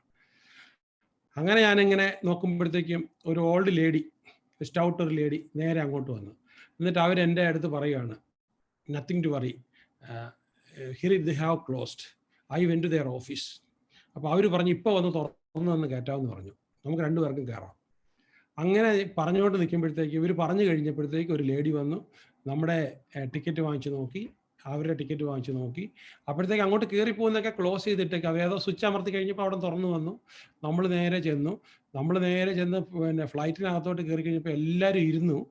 അത് കഴിഞ്ഞ് ഫ്ലൈറ്റ് അനൗൺസ്മെൻറ്റും എല്ലാം കഴിഞ്ഞു, അതിനകത്ത് സെക്യൂരിറ്റി എല്ലാം കാണിച്ചു കഴിഞ്ഞു. നമ്മൾ അങ്ങോട്ട് കയറുകയും ഉടനെ തന്നെ ഡോർ അടച്ചു. നമ്മൾ പോയി ഇരിക്കുന്നതിന് മുമ്പ് തന്നെ പതിയെ ഇത് നിലത്തോടെ ഓടാൻ തുടങ്ങി. അങ്ങനെ നമ്മൾ പോയി സീറ്റിലിരുന്നു. ഇരുന്നെന്ന് പറഞ്ഞാൽ എനിക്ക് ഈ സ്ത്രീക്ക് മാത്രമേ ഉള്ളൂ സീറ്റ് അതിനകത്ത്, ബാക്കി ഫുള്ളാണ്. അപ്പോൾ അങ്ങനെ നമ്മൾ ഇരുന്നു. ഈ ബാഗ് ഒരു എയർ ഹോസ്റ്റസ് വാങ്ങിച്ച് മുകളിൽ വെച്ചു, അതിനകത്ത് കയറി ഇരുന്നു. ബൈ ദ ടൈം അത്ര ഇരുന്ന് കഴിഞ്ഞപ്പോൾ തന്നെ ഇത് ടേക്ക് ഓഫ് ചെയ്യുന്ന സ്റ്റേജായി, വെൽറ്റിട്ടു ടേക്ക് ഓഫ് ചെയ്ത് ചെന്നു. അപ്പം ഞാൻ എൻ്റെ മൈൻഡ് പവറിനോട് ഏറ്റവും കൂടുതൽ നമിച്ചൊരു സംഭവമാണ്. എനിക്കൊരു എയർക്രാഫ്റ്റ് പിടിച്ചു നിർത്താൻ പറ്റും എന്ന് ഞാൻ പൂർണ്ണമായിട്ട് വിശ്വസിച്ചൊരു ദിസ് ഈസ് മൈ ആറ്റിറ്റ്യൂഡ്. ഇതേപോലെ നടന്നു പോയി എന്ന് പറഞ്ഞുള്ള സംഭവം കഴിഞ്ഞിട്ടുള്ള പല സ്ഥലത്തും ജീവിതത്തിൽ ഒരുപാട് സ്ഥലത്ത് ഞാൻ എന്നാലും എനിക്ക് വേണ്ടി എന്തെങ്കിലും ഒരു നല്ലത് സംഭവിക്കും, ഒരു മിറക്കിൾ സംഭവിക്കും എന്ന് വിചാരിച്ച് എനിക്ക് മിറക്കിൾ സംഭവിച്ച ഒരുപാട് സംഭവങ്ങൾ ഉണ്ടായിട്ടുണ്ട്. This is also an attitude. ഒരിക്കലും നമ്മൾ പറയരുത് നടക്കത്തില്ല, പറ്റത്തില്ല, അത് ശരിയാകൂല, നമ്മൾ പറയാൻ പാടില്ല. അപ്പോൾ ഇത് എന്തിനാണ് ഞാൻ ഈ കഥ പറഞ്ഞു തന്നതെന്ന് ചോദിച്ചു കഴിഞ്ഞാൽ, എൻ്റെ ലൈഫിലുണ്ടായിട്ടുള്ള എല്ലാം ഒന്നുമല്ല, യൂറോപ്പിലേക്ക് എക്സ്പോഷർ ഒത്തിരി പറയാനുണ്ട്. അപ്പോൾ ഇതെന്ന് പറഞ്ഞാൽ നമുക്ക് ഈ എന്നാലും old man and sea Ernest ഹെമിംഗ്വേയുടെ എന്നെ നിങ്ങൾക്ക് ഡിസ്ട്രോയ് ചെയ്യാം, പക്ഷെ എന്നെ നിങ്ങൾക്ക് ഒരിക്കലും ഡിഫീറ്റ് ചെയ്യാൻ പറ്റത്തില്ല. അപ്പോൾ ആ ഒരു ചിന്ത എപ്പോഴും എനിക്ക് മനസ്സിലുണ്ട്. അപ്പോൾ അതുകൊണ്ടാണ് ഞാൻ ഭാഷയുടെ പേരിലോ യാത്രയുടെ പേരിലോ പൈസ കുറവിൻ്റെ പേരിലോ ഒന്നും ഒരു സ്ഥലത്തും തോറ്റു കൊടുക്കില്ല. അപ്പോൾ എനിക്കൊരു നല്ല നിശ്ചയമാണ്, പൈസ കുറവ് ഉണ്ടെങ്കിലോ ഇല്ലാത്തൊരവസ്ഥ വന്നാലോ ഏതെങ്കിലും ഒരു ഈശ്വരൻ്റെ അദൃശ്യ കൈകൾ എന്നെ അവിടെ വന്ന് അപ്പം സഹായിച്ചിരിക്കും, എന്ത് ഹെൽപ്പിനും. ഓക്കെ, പാസ്പോർട്ട് നഷ്ടപ്പെട്ടു പോയാലോ അങ്ങനത്തെ ഒന്നും ഒരു ശകലം പോലും ആങ്സൈറ്റിയും ഭയവും ഇല്ലാതെയാണ് നമ്മൾ പലപ്പോഴും ചെയ്യുന്നത്. കറക്റ്റായിട്ട് കാര്യങ്ങൾ നടക്കും. അപ്പം ഞാനിവിടെ എന്താണ് നിങ്ങളുടെ അടുത്ത് ആറ്റിറ്റ്യൂഡ് തരാനായിട്ട് പോകുന്നത്, ബിലീഫ് ചേഞ്ച് ചെയ്യണമെന്ന് ഞാൻ പറഞ്ഞു. നമ്മൾ ഒരുപാട് ആവശ്യമില്ലാത്ത ബിലീഫായിട്ടാണ് നടക്കുന്നത്. നമ്മൾ ഈശ്വരനിൽ വിശ്വസിക്കണം. ഓക്കെ, അത് പിന്നെ മതത്തിൽ വിശ്വസിക്കണമെന്ന് ഞാൻ പറഞ്ഞില്ല, ഈശ്വരനിൽ വിശ്വസിക്കണം. എനിക്ക് ഈശ്വരനിൽ വിശ്വാസമുണ്ട്. അപ്പോൾ ഞാനൊരു ഓംനിസ്റ്റാണ്. എല്ലാ മതത്തിലും എനിക്ക് അതിനകത്ത് നല്ല ഭാഗങ്ങളെല്ലാം ഞാൻ എടുക്കും, എല്ലാം വായിക്കും. പക്ഷെ ഒരു പർട്ടിക്കുലർ ദൈവത്തെ മാത്രം ഞാൻ ആരാധിക്കാറില്ല, ഒരു പ്രപഞ്ച ശക്തിനെയാണ് ആരാധിക്കുന്നത്. അപ്പോൾ അതിന് വിശ്വാസമുണ്ട്. പക്ഷേ എന്താണ് ഇതിൻ്റെ പേരിൽ കാണിക്കുന്ന ഒരു കോപ്രാന്തും അതിനെ എനിക്ക് ചെന്ന് അടുത്ത് നിന്ന് നോക്കാൻ തോന്നും. എന്നിട്ട് അതിന് ഞാൻ ഡീകോഡ് ചെയ്തിട്ട് എന്താണ് തെറ്റായ ബിലീഫ് എന്ന് കണ്ടെത്തിയിട്ട് അതിനെ കറക്റ്റ് തിരുത്തും. അപ്പോൾ ഈ ആവശ്യമില്ലാത്ത ഒരുപാട് എല്ലാം പോയിട്ടുണ്ടോ എന്ന് എനിക്കറിയത്തില്ല, പക്ഷേ എനിക്ക് ഒത്തിരി ആവശ്യമില്ലാത്ത ഒരുപാട് ബിലീഫ്. അപ്പോൾ അതുകൊണ്ട് ആര് മരിച്ചു കിടന്ന മുറിയിൽ ഞാൻ കിടന്നുറങ്ങാം, മോർച്ചറിയിൽ കിടന്നുറങ്ങണമെന്ന് പറഞ്ഞാലും that also I can do. രാത്രിയിൽ ഏത് ശവക്കോട്ടയിൽ പോകണമെന്ന് പറഞ്ഞു കഴിഞ്ഞാലും ഒരു പ്രശ്നവുമില്ല. ഇതൊക്കെ നേരത്തെ ചെറുപ്പത്തിൽ ഇങ്ങനത്തെ സ്വഭാവമൊന്നും ഇല്ലായിരുന്നു കേട്ടോ. ഇതെല്ലാം നമ്മൾ വായിച്ച് മനസ്സിനൊരു വിശ്വാസം അങ്ങോട്ട് മാറ്റി, കംപ്ലീറ്റ്ലി ഒരു വിശ്വാസം മാറ്റി കഴിഞ്ഞപ്പോൾ ഒരു ലിമിറ്റേഷൻസും ഇല്ല. ഞാൻ കഴിവില്ലാത്തവനാണെന്ന് ഒരിക്കലും തോന്നാറില്ല. എല്ലാ കഴിവും തന്നിട്ടുള്ള ആളാണെന്ന് എനിക്ക് തോന്നുന്നത്. ഇപ്പം നിങ്ങൾക്കെല്ലാം ഇതുണ്ട്. നിങ്ങൾ ആ വിശ്വാസത്തെ എടുത്ത് മാറ്റി കഴിയുമ്പോഴത്തേക്ക് നമുക്കിത് വരും. ആറ്റിറ്റ്യൂഡ് എടുത്തു കഴിഞ്ഞാൽ ലോകത്തിൻ്റെ എവിടെ പോയി വേണമെങ്കിലും, സത്യം പറയാമല്ലോ, എനിക്കിപ്പോൾ ഭയങ്കര ഒരു ഇഷ്ടമാണ് കേരളത്തിലെ ഞാൻ ഒരിക്കലും വിചാരിച്ചില്ല കേരളത്തിലെ ആൾക്കാർ എന്നെ ഇങ്ങനെ അക്സെപ്റ്റ് ചെയ്യുമെന്ന്. പക്ഷെ എന്താണേലും ആദ്യകാലത്ത് അങ്ങനത്തെ വലിയ ബുദ്ധിമുട്ട് വന്നില്ല, പുറത്തെല്ലാം പോയി കറങ്ങിയൊക്കെ വന്നുകൊണ്ടായിരിക്കാം അക്സെപ്റ്റ് ചെയ്തു. ഇപ്പോൾ ശരിക്കും പറഞ്ഞൊരു ഭയങ്കര കംഫർട്ടബിൾ കണ്ടീഷനിലാണ് പോയിക്കൊണ്ടിരിക്കുന്നത്. ഭയങ്കര കംഫർട്ടബിൾ കണ്ടീഷനിലാണ് പോയിക്കൊണ്ടിരിക്കുന്നത്. ഒത്തിരി പേര് പുസ്തകങ്ങൾ വായിക്കുന്നുണ്ട്, ഒരുപാട് പേര് പ്രോത്സാഹിപ്പിക്കുന്നുണ്ട്. അപ്പോൾ ഈ ഓരോ ദിവസവും എനിക്ക് ഏറ്റവും വലിയതെന്ന് പറഞ്ഞാൽ നമ്മുടെ ശിഷ്യരുടെ വിജയത്തിൻ്റെ കഥ കേൾക്കാനാണ് എനിക്ക് ഏറ്റവും ഇഷ്ടം. അപ്പോൾ ചിലരൊക്കെ വലിയ വിജയം ഉണ്ടായി കഴിയുമ്പോൾ അവർക്കത് പറയാതിരിക്കാൻ വയ്യ. അതുകൊണ്ട് എങ്ങനെയെങ്കിലും എന്നെ അറിയിക്കുക എന്ന് പറയുന്നത് നമ്മുടെ ലൈഫ് ലൈനിലെ നമ്മുടെ സ്റ്റാഫിനെയൊക്കെ വിളിച്ച് പറഞ്ഞിട്ടാണല്ലോ എന്നെ എങ്ങനെയെങ്കിലും അറിയിക്കും. അപ്പോൾ എനിക്ക് ഭയങ്കര ത്രില്ലാണ് നമ്മുടെ ശിഷ്യരൊക്കെ വലിയ വിജയം ഉണ്ടാക്കി കഴിഞ്ഞാൽ. അപ്പോൾ അവർ സ്ട്രഗിൾ ചെയ്തിട്ടുണ്ടല്ലോ, അതായത് എനിക്ക് ഈ പറഞ്ഞില്ലേ എന്നെ കൊണ്ട് നടക്കൂല എന്ന് പറഞ്ഞ് തോറ്റു കൊടുക്കുന്നവർ എനിക്ക് ഒട്ടും ഇഷ്ടമല്ല. ഞാൻ അയാളോട് സംസാരിക്കാൻ പോലും എനിക്ക് മൂടില്ല. അതേസമയത്ത് എത്ര പ്രതികൂല സാഹചര്യം ഉണ്ടെങ്കിലും ആ പ്രതികൂല സാഹചര്യത്തിന് എതിരെ നിന്ന് പോരാടാനായിട്ട് അങ്ങനെ നിൽക്കുന്നവരെ എങ്ങനെയെങ്കിലും എനിക്ക് സഹായിക്കാനായിട്ട് പറ്റുമെങ്കിൽ സഹായിക്കും. ഒരു കൈ കൊടുക്കാനാണെങ്കിൽ ഭയങ്കര സഹായമാണ്. അത് ഭയങ്കര സാറ്റിസ്ഫാക്ഷനാണ്. ഞാനിങ്ങനെ ഇപ്പോൾ നിങ്ങൾക്ക് ഇതിനകത്ത് ഇപ്പോൾ പല ആൾക്കാർക്കും അറിയാമായിരിക്കും, ഇന്ന് രാവിലെ 9 മണിക്ക് തുടങ്ങിയ ക്ലാസ് 6 മണിക്ക് BMS 2 അവസാനിപ്പിച്ചു. അപ്പോൾ വളരെ ഹാപ്പി ആയിട്ട് എല്ലാവരും പറഞ്ഞ് അവസാനിപ്പിച്ചു. അത് കഴിഞ്ഞിട്ടാണ് ഞാൻ ഈ ക്ലാസ് എടുക്കുന്നത്, നിങ്ങൾക്ക് ഈ ഒരു സെഷൻ എടുക്കുന്നത്. അപ്പോൾ ഇതെന്താ വെച്ചാൽ അപ്പോൾ ആൾക്കാരുടെ അടുത്ത് ചോദിക്കും, സാറിന് വോയിസ് റെസ്റ്റ് വേണ്ടേ, ക്ഷീണം വരില്ലേ എന്നൊക്കെ ചോദിക്കും. ആക്ച്വലി എനിക്ക് ക്ഷീണം തോന്നുന്നില്ല. കാരണം എന്നറിയോ, എനിക്കിത് ചെയ്യാനായിട്ട് ഭയങ്കര ഉത്സാഹമാണ്, അങ്ങൊരു പാഷനാണ്. ബിക്കോസ് എൻ്റെ വാക്കുകൾ കൊണ്ട് ആൾക്കാർക്ക് എന്തെങ്കിലും നേട്ടം ഉണ്ടാകാൻ പറ്റിയ ആ നേട്ടം, എൻ്റെ അനുഭവങ്ങളൊക്കെ ഇങ്ങനെയുള്ള അനുഭവങ്ങളൊക്കെ ഇങ്ങനെ അനുഭവങ്ങൾ ഒരു മാസം ഇരുന്ന് പറഞ്ഞാൽ തീരുമോ? അപ്പോൾ ഈ അനുഭവങ്ങളൊക്കെ ഷെയർ ചെയ്ത് അപ്പോൾ എൻ്റെ ബുക്കിനകത്തൊക്കെ എഴുതി വെച്ചേക്കുന്ന എല്ലാ അനുഭവങ്ങളാണ്. വളരെ രസകരമായ ഈ അൾട്ടിമേറ്റ് വെൽത്ത് പാക്കിനകത്തൊക്കെ ഞാൻ സമ്പത്തുമായിട്ട് ബന്ധപ്പെട്ടതും എൻ്റെ ഗ്ലോബലിയുള്ള എൻകൗണ്ടേഴ്സും നീണ്ട യാത്രകളുണ്ടായിട്ടുള്ള വളരെ രസകരമായിട്ടുള്ള സംഭവങ്ങളും അത്ഭുതങ്ങളും എല്ലാം. ഞാൻ നേരത്തെയൊക്കെ പോകുമ്പോഴത്തേക്കും പണ്ട് ഒരു 10-12 വർഷം മുമ്പൊക്കെ പോയി കഴിഞ്ഞാൽ എന്തെങ്കിലും സ്ഥലം കാണാനൊക്കെ പോകുമായിരുന്നു. കഴിഞ്ഞ 10 വർഷമായിട്ട് ഞാൻ യൂറോപ്പിൽ പോയാലും അമേരിക്കയിൽ പോയാലും സ്ഥലം കാണാൻ ഒന്നും പോകത്തില്ല. ഗ്രേറ്റ് സാധനം ഒന്നും കാണാൻ പോകത്തില്ല. നേരെ ചെല്ലുക, പ്രോഗ്രാമിനകത്തിട്ട് കിടക്കുക. എൻ്റെ പ്രോഗ്രാമാണ്, നേരെ അവിടെ താമസിക്കുക, കിടക്കുക, തിരിച്ചു വരിക. അതിന് വേറെ വല്ല ഗുരുക്കന്മാരുടെയും പ്രോഗ്രാം അറ്റൻഡ് ചെയ്യാൻ പോവുകയാണെങ്കിൽ അവിടെ തന്നെ റൂം എടുത്ത്, എനിക്ക് അലയാൻ വയ്യ, അവിടെ തന്നെ താമസിച്ച് അറ്റൻഡ് ചെയ്തിട്ട് കയറി പോരുക. ഇത് മാത്രമേ ഉണ്ടായിരുന്നുള്ളൂ. പക്ഷെ കഴിഞ്ഞ പ്രാവശ്യം ഞാൻ എന്തോ എനിക്ക് തോന്നി ഈ കൊറോണയായിട്ട് ബന്ധപ്പെട്ട് വല്ല തോന്നൽ വന്നാണെന്ന് അറിയത്തില്ല. ലാസ്റ്റ് US വിസിറ്റിന് ഞാൻ ആദ്യം ന്യൂയോർക്കിൽ ചെന്നു. ന്യൂയോർക്കിൽ ചെന്ന് കുറച്ച് ദിവസം ന്യൂയോർക്കിൽ താമസിച്ചു. അത് കഴിഞ്ഞ് ഞാൻ വാഷിങ്ടൺ DC പ്രോഗ്രാമിന് പോയി. വാഷിങ്ടൺ DC ഞാൻ അത് കഴിഞ്ഞിട്ട് നേരെ ഒർലാൻഡോയിൽ പോയി. ഒർലാൻഡോയിൽ വെച്ചിട്ട് ഞാൻ ഒർലാൻഡോയിൽ പോയി മനഃപൂർവ്വം തന്നെ ഡിസ്നി വേൾഡിൽ 2 ദിവസം ഡിസ്നി വേൾഡിൽ എല്ലാ റൈഡും കയറി ഇറങ്ങി. ഹാരി പോട്ടറിൻ്റെ കൂടെ വെർച്വൽ സിറ്റുവേഷനിൽ പറന്നു. മാർസിലേക്കുള്ള യാത്ര പോയി. മാർസിൽ അതെല്ലാം റിയൽ ആയിട്ട് തോന്നും. മാർസിൽ പോയി ലാൻഡ് ചെയ്യുന്ന പോലെ എല്ലാം തോന്നും. അപ്പോൾ മാർസിൽ പോയി, ചന്ദ്രനിലേക്കുള്ള യാത്ര പോയി. അതൊക്കെ കഴിഞ്ഞ് ഞാൻ പിന്നെ ഇവിടെ പോയി, നമ്മൾ നാസയിൽ പോയി. നാസയിൽ ഒരു ഫുൾ ഡേ നാസ കോസ്മോനോട്ടുമായിട്ടൊക്കെ ഇരുന്ന് ഭക്ഷണമൊക്കെ കഴിച്ചു. അപ്പോൾ അവരുമായിട്ടൊക്കെ ആ പ്രോജക്റ്റ് മുഴുവൻ ലോകത്ത് വരാൻ പോകുന്ന പ്രോജക്റ്റുകളെല്ലാം കണ്ടു. അത് കഴിഞ്ഞ് വീണ്ടും ഞാൻ പിന്നെ അവിടെ നിന്ന് ഫ്ലൈ ചെയ്ത് അടുത്ത പരിപാടിക്ക് ലോസ് ആഞ്ചലസിൽ പോയി. ഒരു ദിവസം ഓഫ് എടുത്ത് ഞാൻ വിചാരിച്ചു എന്തിനാ ഇങ്ങനെ ജീവിക്കുന്നത്, ഇനി ജീവിക്കുന്നില്ലെങ്കിൽ നമുക്ക് പോകാൻ ആഗ്രഹമൊന്നും കിടക്കാൻ പാടില്ലല്ലോ. അങ്ങനെ ഞാൻ ഒരുപാട് കാലമായിട്ട് മാറ്റി വെച്ച സംഭവമായിരുന്നു നമ്മുടെ ഹോളിവുഡിൽ, ബെവർലി ഹില്ലിൽ ഹോളിവുഡിൽ പോയി ഹോളിവുഡ് കംപ്ലീറ്റ് കണ്ടു. അപ്പോൾ അതുമായിട്ട് ബന്ധപ്പെട്ട ഒരുപാട് അറിവുകൾ, ഫിലിം മേക്കിങ്ങുമായിട്ട് ബന്ധപ്പെട്ടതും ഹോളിവുഡിലെ ഒരുപാട് സംഭവങ്ങളെല്ലാം കണ്ട് അങ്ങനെ ശരിക്കും പറഞ്ഞു കഴിഞ്ഞാൽ വളരെ എൻജോയ് ചെയ്താണ്. അപ്പോൾ അവിടെ നിന്ന് എനിക്ക് നേരത്തെ ബക്കറ്റ് ലിസ്റ്റ് കിടന്ന് തീരാനുള്ളതാണ്. ഫ്ലൈറ്റിൽ നിന്ന് ചാടണമായിരുന്നു. അപ്പോൾ അവിടെ നിന്ന് USA അതിന് ടൈം കിട്ടിയില്ല. ദുബായ് വന്നു കഴിഞ്ഞപ്പോഴത്തേക്കും ദുബായിൽ പോയി. അങ്ങനെ എൻ്റെ സുഹൃത്തിനെയും കൂടെ കൂട്ടിക്കൊണ്ട് പോയി. ഞാനങ്ങനെ അപ്പോൾ എൻ്റെ സുഹൃത്ത് പറഞ്ഞില്ല, മോളിൽ നിന്ന് ചാടുന്ന പരിപാടിക്ക് ഞാനില്ല എന്ന് പറഞ്ഞു. ഞാൻ പറഞ്ഞ് ഏതായാലും എൻ്റെ അത്യാവശ്യ ആഗ്രഹങ്ങളെല്ലാം തീർന്നു, ഇനി വലിയ കാര്യങ്ങളൊന്നും തീർക്കാനില്ല, പ്രധാനപ്പെട്ട പുസ്തകങ്ങളൊക്കെ എഴുതി കഴിഞ്ഞു. എൻ്റെ BMS സ്റ്റുഡൻസ് പറഞ്ഞിരുന്നു, സാറ് ഫ്ലൈറ്റിൽ നിന്ന് ചാടാൻ പോവുകയാണെങ്കിൽ ഈ 10ാമത്തെ ലെവൽ ക്ലാസ് കഴിഞ്ഞിട്ട് സാറ് ചാടാവുള്ളൂ എന്ന് പറഞ്ഞിരുന്നു. ഞാൻ പറഞ്ഞു ഏറ്റു. അപ്പോൾ 10ാമത്തെ ലെവൽ ക്ലാസ്സൊക്കെ കഴിയുകയും ചെയ്തു. മറ്റേ പുസ്തകം ഇറക്കി. അപ്പോൾ ഞാനൊന്ന് പോയി ചാടി നോക്കി. ഒരു പ്രയാസമില്ല, വളരെ സന്തോഷമായിരുന്നു. എന്ന് വെച്ചാൽ എൻ്റെ ഈ ഹൈറ്റിൽ ചെല്ലുമ്പോൾ എൻ്റെ പേടിയെല്ലാം പോയി, പല പേടികളും എന്നിൽ നിന്ന് പോയി. അപ്പം ഞാനിങ്ങനെ പ്രൊഫസ് ചെയ്തുകൊണ്ട് നടന്ന നമ്മുടെ ഭയത്തെ we can kill our fear. അപ്പം ഇത് ആക്ച്വലി നമ്മളിങ്ങനെ പറഞ്ഞാൽ പോരാ, നമ്മളത് കാണിക്കണം. നമ്മളത് കാണിക്കുമ്പോഴാണ് അപ്പോൾ നമ്മളുടെ അനുഭവങ്ങളായിരിക്കണം നമ്മൾ എപ്പോഴും ഷെയർ ചെയ്യുന്നത്. അപ്പോൾ ഇതാണ് എനിക്ക് ആറ്റിറ്റ്യൂഡിനെ കുറിച്ച് പറയാനുള്ള സംഭവം ഇതാണ്. അപ്പോൾ ഈ 2000 ആണ്ടിന് മുമ്പ് സാമ്പത്തികമായിട്ട് നല്ല ടൈറ്റുള്ള ആളായിരുന്നു.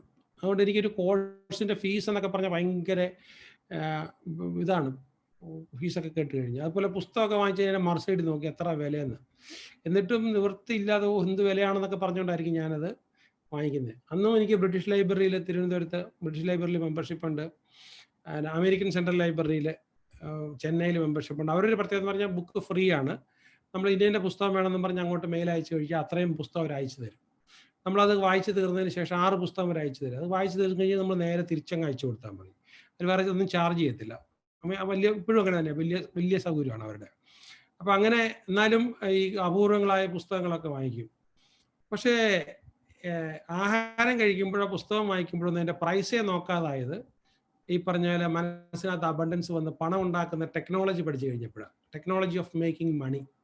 സൈക്കിള് പഠിക്കുന്ന പോലെ ഒരു കുഞ്ഞ് സംഭവമാണ്.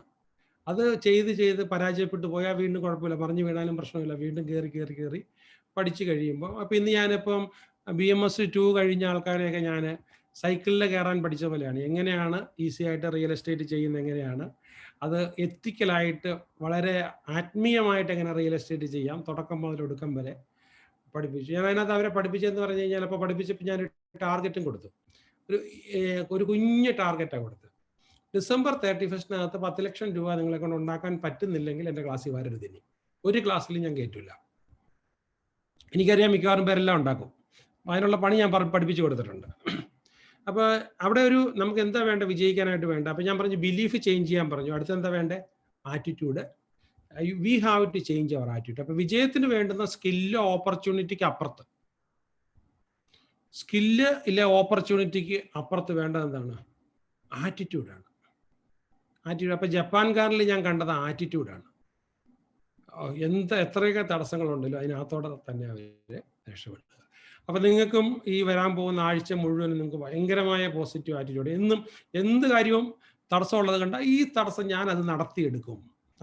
അതിനൊരു നമ്മൾ അതിനോട് അപ്രോച്ച് ചെയ്ത് ചെല്ലുമ്പം നമ്മൾ ഉദ്ദേശിക്കുന്ന പോലെ ഒരു വലിയ പ്രശ്നമല്ല. ഞാനിങ്ങനെ ഹൈ ഫ്ലൈയിങ് ആയിട്ട് പോകുന്ന ആളാന്നൊക്കെ പറഞ്ഞു.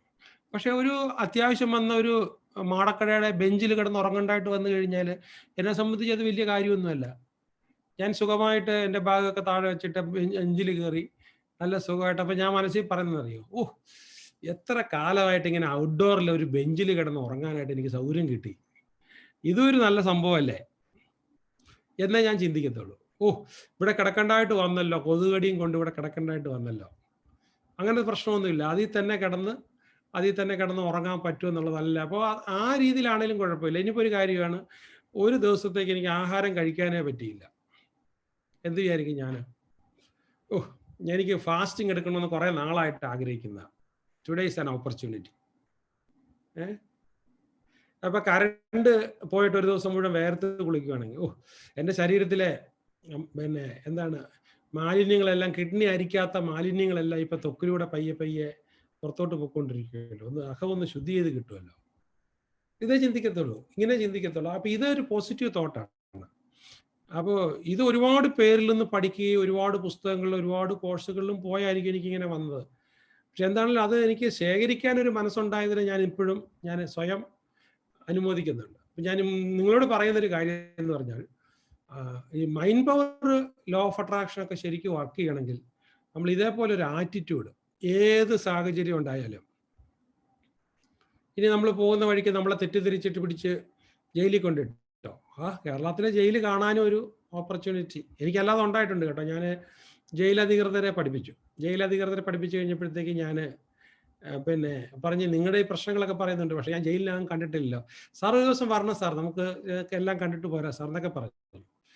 അപ്പോൾ അങ്ങനെ ഞാൻ പറഞ്ഞു എന്തെങ്കിലും ഞാൻ ഒരു ദിവസം കാണാൻ വരാമെന്ന് പറഞ്ഞു. അങ്ങനെ ഇരിക്കുമ്പോഴാണ് എൻ്റെ ഒരു ശിഷ്യൻ പ്രോപ്പർട്ടി കേസിൽ അകത്താകുന്നത്. അവർ എവിക്റ്റ് ചെയ്യാനായിട്ട് വന്നതാണ് പോലീസ് രാവിലെ. അപ്പോൾ വന്ന് ഇയാളുടെ മദറിനെ അപ്പനും കയ്യെ പിടിച്ച് വലിച്ച് തറയിലിട്ട്. അപ്പോൾ ഇവനെ ആരാന്നൊന്നും നോക്കിയില്ല, അവനൊറ്റ അടിയും കൊടുത്തു. മറ്റേ ആൾ മൂക്കും കുത്തി താഴെ വീണു. അവിടുത്തെ ലോക്കൽ സബ് ഇൻസ്പെക്ടർ ഒരു വണ്ടി പോലീസുമായിട്ട് വന്നിരുന്നതാണ്. അപ്പോൾ അവനെ പൊക്കിയെടുത്തുകൊണ്ട് പോയി. വിളിച്ചിട്ട് എന്നെ കിട്ടിയില്ല. അപ്പോൾ പല പ്രാവശ്യം വീട്ടുകാർ വിളിച്ചു. അവസാനം എൻ്റെ സിസ്റ്റർ വിളിച്ച് വിവരം പറഞ്ഞു. അപ്പോൾ ജിജി, എൻ്റെ വൈഫ്, കോടതിയിലുണ്ട്. ജിജി ആണെങ്കിൽ സിവിൽ കോടതിയിൽ മാത്രമേ പോകത്തുള്ളൂ, ക്രിമിനൽ കോടതിയിൽ കയറത്തില്ല. അപ്പോൾ ഞാനിങ്ങനെ നിർത്താതെ 8-10 പ്രാവശ്യം എൻ്റെ കോൾ കണ്ടപ്പോൾ ജിജി എന്താണെന്ന് അറിയാൻ വേണ്ടി പെട്ടെന്ന് ഇറങ്ങി വന്ന് കോൾ എടുത്തു. അപ്പോൾ ഞാൻ പറഞ്ഞതുപോലെ ഇന്ന കക്ഷീനെ എടുത്ത് കൊണ്ടുപോയിക്കുവാണ്. അപ്പോൾ എന്തായാലും മജിസ്ട്രേറ്റിൻ്റെ അടുത്ത് പ്രൊഡ്യൂസ് ചെയ്യും, അവിടെ നിന്ന് പോകാൻ പറഞ്ഞു. കാര്യങ്ങളൊക്കെ ഞാൻ ബാക്കി വിവരങ്ങളൊക്കെ ഫോണിൽ കൂടെ പറഞ്ഞു കൊടുത്തു. ജിജി അവിടെ പോയി ഇങ്ങനെ മജിസ്ട്രേറ്റ് കോടതിയിൽ പോയിരുന്നു. അപ്പോൾ അവിടെ കണ്ടിട്ടില്ലാത്തൊരു ലോയർ, ഇച്ചിരി സീനിയർ ആണെന്ന് മജിസ്ട്രേറ്റ് മനസ്സിലായി. അപ്പോൾ ഇടയ്ക്കിടയ്ക്ക് വൈഫിനെ ഇങ്ങനെ നോക്കുന്നുണ്ട്. അപ്പോൾ ഇയാളെ കൊണ്ട് നിർത്തിയപ്പോഴത്തേക്കും വൈഫ് എഴുന്നേറ്റിട്ട് ഇയാളെ റിമാൻഡ് ചെയ്യാനായിട്ട് തുടങ്ങിയപ്പോഴത്തേക്കും വൈഫ് പറഞ്ഞു അയാളെ വല്ലാതെ ഉപദ്രവിച്ചിട്ടുണ്ട്, അയാളെ മൃഗീയമായിട്ട് ഉപദ്രവിച്ചേക്കാണ്, അതുകൊണ്ട് മെഡിക്കൽ ടെസ്റ്റ് നടത്തണമെന്ന് പറഞ്ഞു. അപ്പോൾ മജിസ്ട്രേറ്റ് അടുത്ത് വിളിച്ചിട്ട് ചോദിച്ചു ഇയാളെ ഉപദ്രവിച്ചോ എന്ന് ചോദിച്ചു. അപ്പോൾ ഇയാളുടെ ചെവിക്കകത്തോടെയൊക്കെ ചോര വന്ന് ഇങ്ങനെ ഒഴുകിയിരിക്കുന്നു. അപ്പോഴേ മജിസ്ട്രേറ്റ് അത് നോക്കിയിട്ട് ഇയാളെ മെഡിക്കൽ കോളേജിൽ അഡ്മിറ്റ് ചെയ്യാനും ഇൻസ്പെക്ടറുടെ പേരിൽ നടപടിയെടുക്കാനും ഉത്തരവിട്ടു. അപ്പോൾ അത് കഴിഞ്ഞിട്ട് പിന്നെ പക്ഷേ ഇയാളെ വിടാൻ ഒക്കത്തില്ല. ഇയാൾ പറഞ്ഞിരിക്കുന്ന കേസനുസരിച്ച് അഡ്മിറ്റ് ചെയ്ത് കഴിഞ്ഞിട്ട് ഇയാളെൻ്റെ ശിഷ്യനാണ്. അപ്പോൾ അങ്ങനെ സബ് ജയിലിൽ ഇയാളെ റിമാൻഡ് ചെയ്തപ്പോഴത്തേക്ക് ഇയാളെ ഒന്ന് കാണാൻ പോകണം. അപ്പോൾ ഞാൻ കല്യാണത്തിനൊന്നും പോകത്തില്ല എന്നേ പറഞ്ഞിട്ടുള്ളൂ, ഉള്ള ദിവസമാണ്. അപ്പോൾ ഞാൻ അവിടെ ചെന്നിട്ട് ഈ പറഞ്ഞ സബ് ജയിലിൽ ചെന്നിട്ട് ഞാൻ പറഞ്ഞു സൂപ്രണ്ടിനെ ഇതുപോലെ ഡോക്ടർ വിജയൻ വിളിക്കുന്നു എന്ന് പറയാൻ പറഞ്ഞു. അപ്പോൾ അയാൾ അകത്ത് പോയിട്ട് പറഞ്ഞപ്പോൾ ഡോക്ടർ വിജയൻ വിളിക്കുന്നു കാണണമെന്ന് പറഞ്ഞു. അപ്പോൾ അങ്ങനെ എന്നെ കൂട്ടിക്കൊണ്ട് സൂപ്രണ്ടിൻ്റെ അടുത്ത് ചെന്നു. സൂപ്രണ്ടിൻ്റെ അടുത്ത് ചെന്നപ്പോഴത്തേക്ക് ഞാൻ പറഞ്ഞു ഇവിടെ വിദ്യാർത്ഥികളൊക്കെ ഉണ്ടോ, നമ്മുടെ ശിഷ്യന്മാരൊക്കെ ഉണ്ടോ, ഒരിക്കൽ ജയിൽ കാണണമെന്ന് ഞാൻ ഇങ്ങനെ പറഞ്ഞിരുന്നു. അപ്പോൾ ഭയങ്കര സന്തോഷത്തോടു കൂടി എന്നെ എസ്കോർട്ട് ചെയ്ത് കൊണ്ടുപോകുക. അപ്പോൾ എന്നെ എസ്കോർട്ട് ചെയ്തവരോട് പറഞ്ഞു, നമ്മുടെ ഒരു ശിഷ്യനകത്ത് കിടപ്പുണ്ട്, അവനെ കൊണ്ടൊന്ന് കാണണമെന്നുണ്ട് എന്ന് പറഞ്ഞ് അവിടെ ചെന്നപ്പോഴത്തേക്ക് ഒരു മുറിക്കകത്ത് ഒരു 10-20 പേരെ കുത്തി നിറച്ച് വെച്ചേക്കുക. അതിൻ്റെ ഇടയ്ക്ക് നിൽക്കുന്നുണ്ട്, ഒരു കമ്പിയിൽ പിടിച്ചോണ്ട് നിൽക്കുകയാണ്. അപ്പോൾ ഞാൻ ചെന്ന് അപ്പോൾ ഒരു സ്വല്പ വർത്തമാനമൊക്കെ പറഞ്ഞ് കാര്യങ്ങളൊക്കെ പറഞ്ഞ് ഞാനത് കഴിഞ്ഞ് പോകുന്നു. അങ്ങനെയാണ് എനിക്ക് ജയിലൊന്ന് കാണാനായിട്ടൊരു അവസരം കിട്ടിയത്. ഞാൻ ഓരോരുത്തർ പറയുകയാണ്, അല്ല നമ്മളെ ഇനി ആൾ മാറി ഇങ്ങനെ പിടിച്ചിട്ട് കഴിഞ്ഞാലും നമ്മളിപ്പോൾ ദുബൈയിലോ അമേരിക്കയിലാണെങ്കിലും നമ്മൾ അതിനകമൊന്ന് കാണാൻ പറ്റിയൊരു അവസരം ഉണ്ടായെന്ന് നമ്മൾ ചിന്തിക്കാൻ പോവുള്ളൂ. അത് ജീവിതത്തിലൊരു വലിയ ആഘാതമായിട്ടോ പേര് വരികയോ നമ്മുടെ പേരിലൊരു, ഇപ്പം ഞാൻ ചോദിക്കട്ടെ, വളരെ ഹീനമായ ഒരു പേരിൽ നമ്മളെ പിടിച്ചിടുകയൊക്കെ ചെയ്തു കഴിഞ്ഞാൽ എന്താണ്? നമ്മുടെ ഭാഗത്ത് സത്യം ഉണ്ടെങ്കിൽ ആൾക്കാർ കുറെ തെറ്റിദ്ധരിച്ചോട്ടെ, തെറ്റിദ്ധരിച്ചതിന് ശേഷം പിന്നെ കുറച്ച് കഴിഞ്ഞിട്ടാണെങ്കിലും ഈ ആൾക്കാർ സത്യം അറിയുമല്ലോ. സത്യം അറിയുമ്പോൾ നമ്മളെ ജസ്റ്റിഫൈ ചെയ്യേണ്ട ആൾക്കാർ ജസ്റ്റിഫൈ ചെയ്തോളൂ. ഇത്രയും നമ്മൾ ധരിക്കാനുള്ളൂ. ഇല്ലാതെ പത്രത്തിൽ വന്നെന്നോ TV വന്നെന്നോ നമ്മുടെ ലൈഫിൽ അതൊന്നും അവസാനമല്ല. അപ്പോൾ എന്ത് പറഞ്ഞ പോലെ നിങ്ങൾക്കെതിരെ ഒരു സംഭവം വന്നു കഴിഞ്ഞാൽ അയ്യോ എൻ്റെ റെപ്യൂട്ടേഷൻ മുഴുവൻ പോയി. ഇപ്പം ഞാൻ ചോദിക്കട്ടെ, എത്ര ദിവസം പിടിച്ചകത്തിട്ടിരുന്നു നമ്മുടെ ചിദംബരം, കേന്ദ്രമന്ത്രിയായിരുന്ന ചിദംബരത്തെ എത്ര ദിവസം അടുത്ത കാലത്ത് പിടിച്ച് CBI പിടിച്ച് അകത്തിട്ടിരുന്നു. അയാൾ അത് കഴിഞ്ഞ് ഇറങ്ങി വന്നിട്ട് എന്തുവാണ്, അയാൾ കാതലായ പല കാര്യങ്ങളും പറഞ്ഞുകൊണ്ടിരിക്കുക, പത്രത്തിൽ റിപ്പോർട്ട് വന്നുകൊണ്ടിരിക്കുക. കോൺഗ്രസ് മിനിസ്ട്രി ഉണ്ടായാൽ അയാൾ ഏറ്റവും പ്രധാനപ്പെട്ട മന്ത്രിയായിരിക്കും. അയാളെ പിടിച്ചിട്ടെന്നൊന്നും പറഞ്ഞിട്ട് അതൊരു സംഭവമല്ല. അപ്പം അതൊന്നും ഒന്നിൻ്റെ അവസാനമല്ല. അപ്പോൾ അവിടെയൊക്കെ നമുക്ക് വേണ്ടതൊരു പോസിറ്റീവ് തോട്ടാണ്. അപ്പോൾ തിങ്ക് പോസിറ്റീവ് എപ്പോഴും. അതോ ഞാൻ ഇന്ന് പറഞ്ഞതുകൊണ്ട് നിങ്ങൾ ഇന്നത്തേക്ക് ഫുൾ പോസിറ്റീവ്, നാളെ അതിലും പോസിറ്റീവ്, ഈ ആഴ്ചത്തേക്ക് പോസിറ്റീവ്, പക്ഷെ അടുത്ത ആഴ്ച മുതൽ വീണ്ടും നോ. നമ്മൾ ആ പോസിറ്റിവിറ്റി കുഴിച്ചു വെച്ച് ചെടി പോലെ ആയിരിക്കണം. വിത്തുകൾ പാകി എപ്പോഴും പോസിറ്റിവിറ്റി നമ്മൾ ചെയ്യണം. അപ്പം നമ്മുടെ വിജയത്തിന് വേണ്ടി സ്പെൻഡ് ചെയ്യുക, അറിയുന്നതിന് വേണ്ടി, അറിവിന് വേണ്ടി സ്പെൻഡ് ചെയ്യുക, എപ്പോഴും ഉയരാൻ ശ്രമിച്ചുകൊണ്ടിരിക്കുക. റോക്കറ്റിന് തുല്യമായി നമ്മൾ ഉയരാൻ തന്നെ ശ്രമിച്ചുകൊണ്ടിരിക്കുക. ഇതെല്ലാം പോസിറ്റിവിറ്റിയാണ്. ഓക്കെ, നമുക്ക് അടുത്ത ആഴ്ച വീണ്ടും കാണാം. All the best. ഞാനിന്ന് ഒരുപാട് സമയം എടുത്തു കേട്ടോ. Okay, bye, take care.